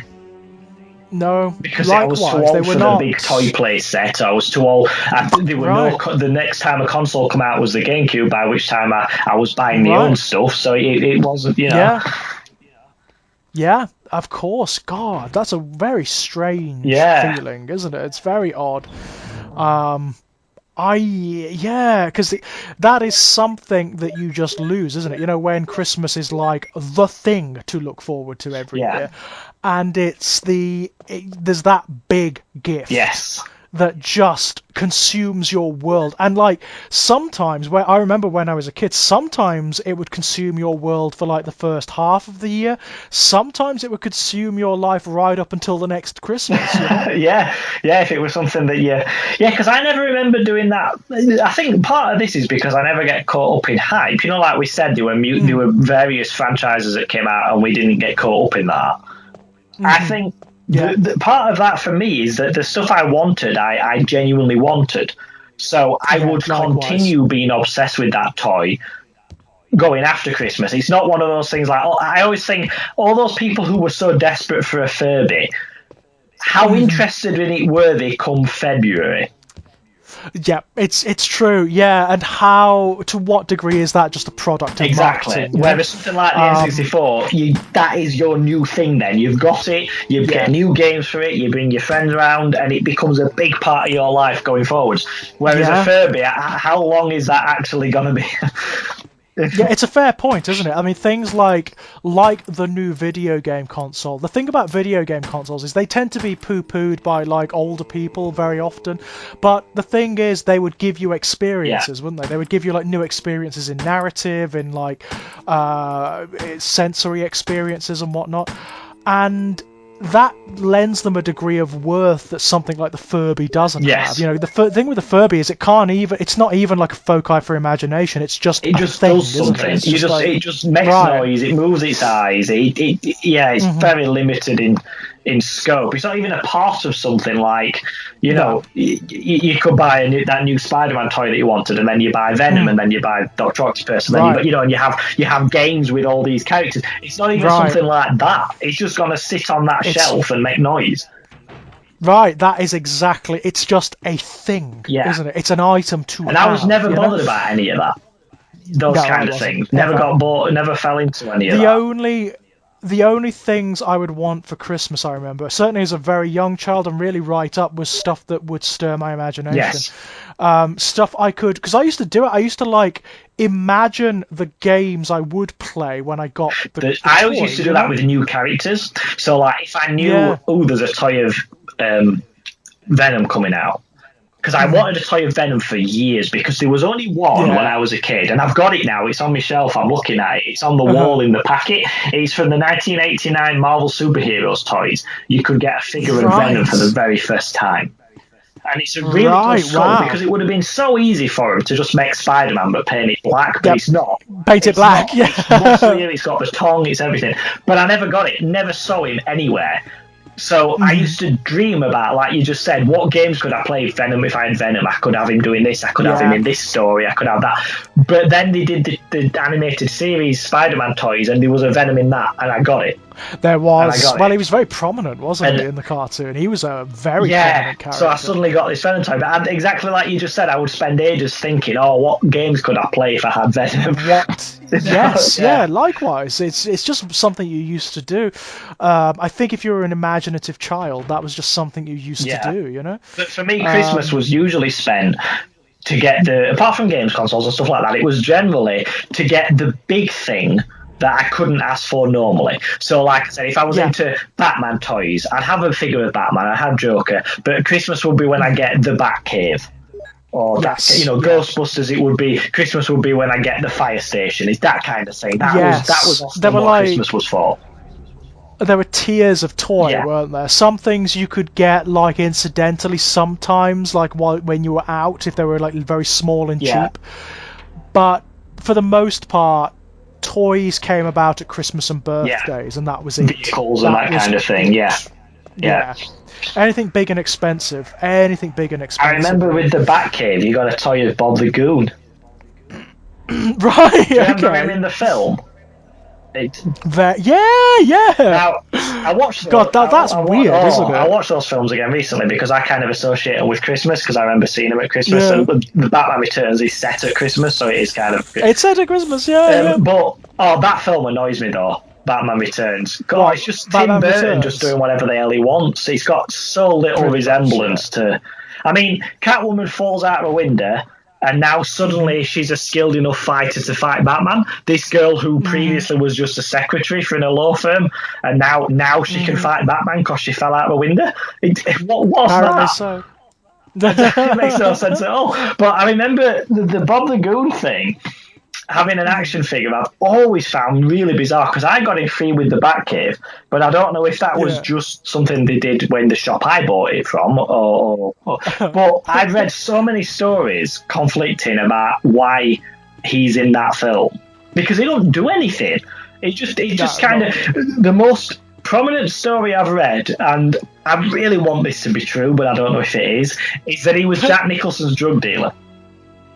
And that Nicholson only agreed to be on the shooting schedule for Batman. Apparently, went way longer than it was meant to. I've read this multiple times. Right. It was meant to be like a 6-month thing. It ended up being longer. Nicholson was going to bow out of it, which would leave him a big problem. And he basically, from what I've heard, the agreement was he would agree to do it if he would write in a character for his dealer, so he could just be there whenever he wanted some smack or whatever. So they basically just added this henchman who just basically stood next to Jack Nicholson, had no lines of dialogue at all, but just kind of stood next to him at various points. Superb. And I can absolutely believe that. I can genuinely believe that. You know, taking that as read, that means that there was like a kid's toy this guy, of a drug dealer. Yeah. Fantastic. I don't know if it's true or if that's a Hollywood myth, but I want it to be true. I want it to be true too. That would make me smile. Because it's just so weird, the fact that he had a toy. It is weird. It's it's great. I love that. Yeah. I love it to bits. Well, I know you've got to run reasonably soon. That's right, yeah. So, I mean, did you have any closing thoughts on this?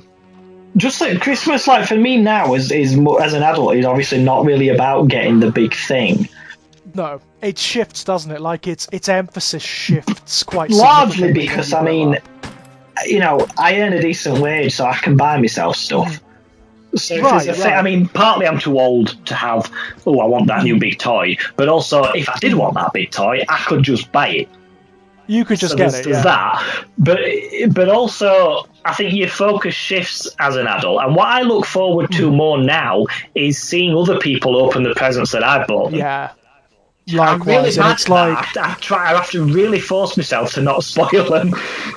As in telling them beforehand, because I'm so excited to see what they think when they open it, and I'm like, don't tell them in November.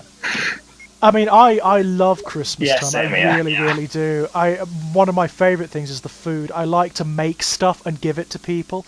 So there's rituals. It's ritual and routine. Yeah, really. Very That's much, what I like about it. It's. I always make patés. I always make patés and give them away as gifts. I always make Christmas biscuits. I mull port and give bottles of that away as beautiful. Gifts. I love that so much. I love that element of it. The baking, I bake mince pies. Nice. I don't like mince pies, but I bake them for other people. Yeah.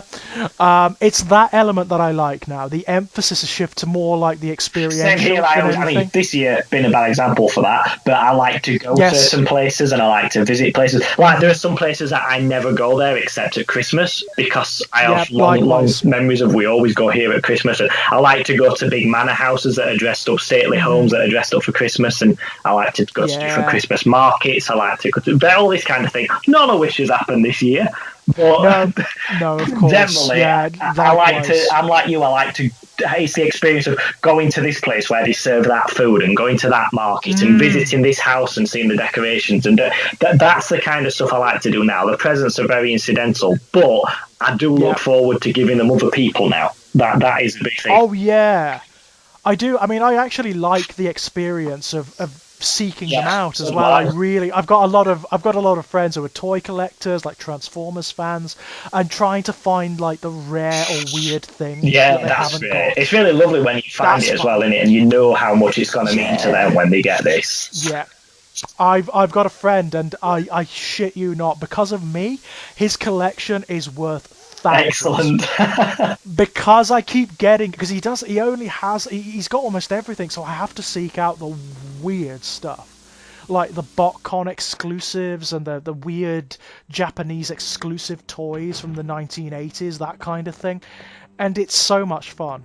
I love that, the hunting element of it. It's great. Yeah, it is, and then the satisfaction when you find it, and I think that is something that the internet has kind of killed as well. I mean, there are still some things which are really difficult to get hold of, don't get me wrong, but by and large, there was always that one figure that you could never find anywhere. Yeah. The fact that you could just go on eBay and find him in 5 minutes kind of takes a bit of the joy out of that. It was Scorponok. Really? Okay. It was Scorponok. Yeah. When I was very young, I saw that picture of Scorponok in the little catalogue. Couldn't get him here at that point. It was too late. And you wouldn't know that. You wouldn't know that as a kid, having that. No. I had every Christmas for years. The caveat was, I'll have this for Christmas, but if you see Scorponok, yes, I'll have him. And it took it. In the end, I got him by chance, by luck. Also, you got him as a kid, did you? Because I know you've got one as an adult, haven't you? Oh, of course, yeah. In fact, I've got the new version as an adult. I remember you showed it me when Titan. You got it. Yeah. Oh, he's so cool. But did you get this? Did you get the original one then as a kid? I did when I was a kid, yeah, but only by chance, only by luck. I had my parents searching every second-hand store, every car boot sale for years and years and years. Our next-door neighbour, one day came round with a box of toys, said these are a little bit too old for our kids. They don't want them. In it was Scorponok. That's not cheap either. Bloody hell, that would have been an expensive toy to give away. Right. Scorponok complete with his box. Amazing. Did you know they had that? And oh, that's good. It was, and that was it. I got Scorponok, and it was a day. That's amazing. That was. And he was my favourite toy right through childhood. Excellent. And he was my favourite toy. I loved him to bits, and I love him still. That's fantastic. Yeah. Love him still. So, on that note, Lex, is there anything that you'd like to pin? Not at the moment. My first short horror story collection is coming out in January, and you've very kindly said we can do a podcast about it when you've read it. Absolutely. Absolutely. But other than that, just my usual books, which you put the link on for. We did a reading of A Christmas Carol last week, which is still available on Facebook group. It's an open group, so anyone can find it. Yeah, again, links below. It was great. We had a couple of technical issues, as is expected, but it went right. Facebook is Facebook, and Facebook is shit. Yeah, but it was good fun. I enjoyed doing that. It was fun. Yeah, so I'll put links to that as well below, ladies and gents. As for me, it's the same as usual. You can find me knocking about here on Exaggerated Elegy. Some very exciting Let's Plays on at the moment. Visage. That game is so scary. I'm going to watch these, I really am. Visage is so scary. I'm shitting myself at that game. It's unbelievable. Also, you can find all of my links to all my published stuff over at strangeplaygrounds.com. We have a date now for Born in Blood Volume 2. That's coming out in March 2021 from Perpetual Motion Machine Publications, which is great. What else? If you want to chat, you can come and chat to me over at Enigmatic Elegy on Twitter. Apart from that, thank you so much, Lex. Thank you for coming and chatting. It's been great fun. Thank you guys for listening, and have a very, very Merry Christmas and a Happy New Year. Until next time, my loves. Bye.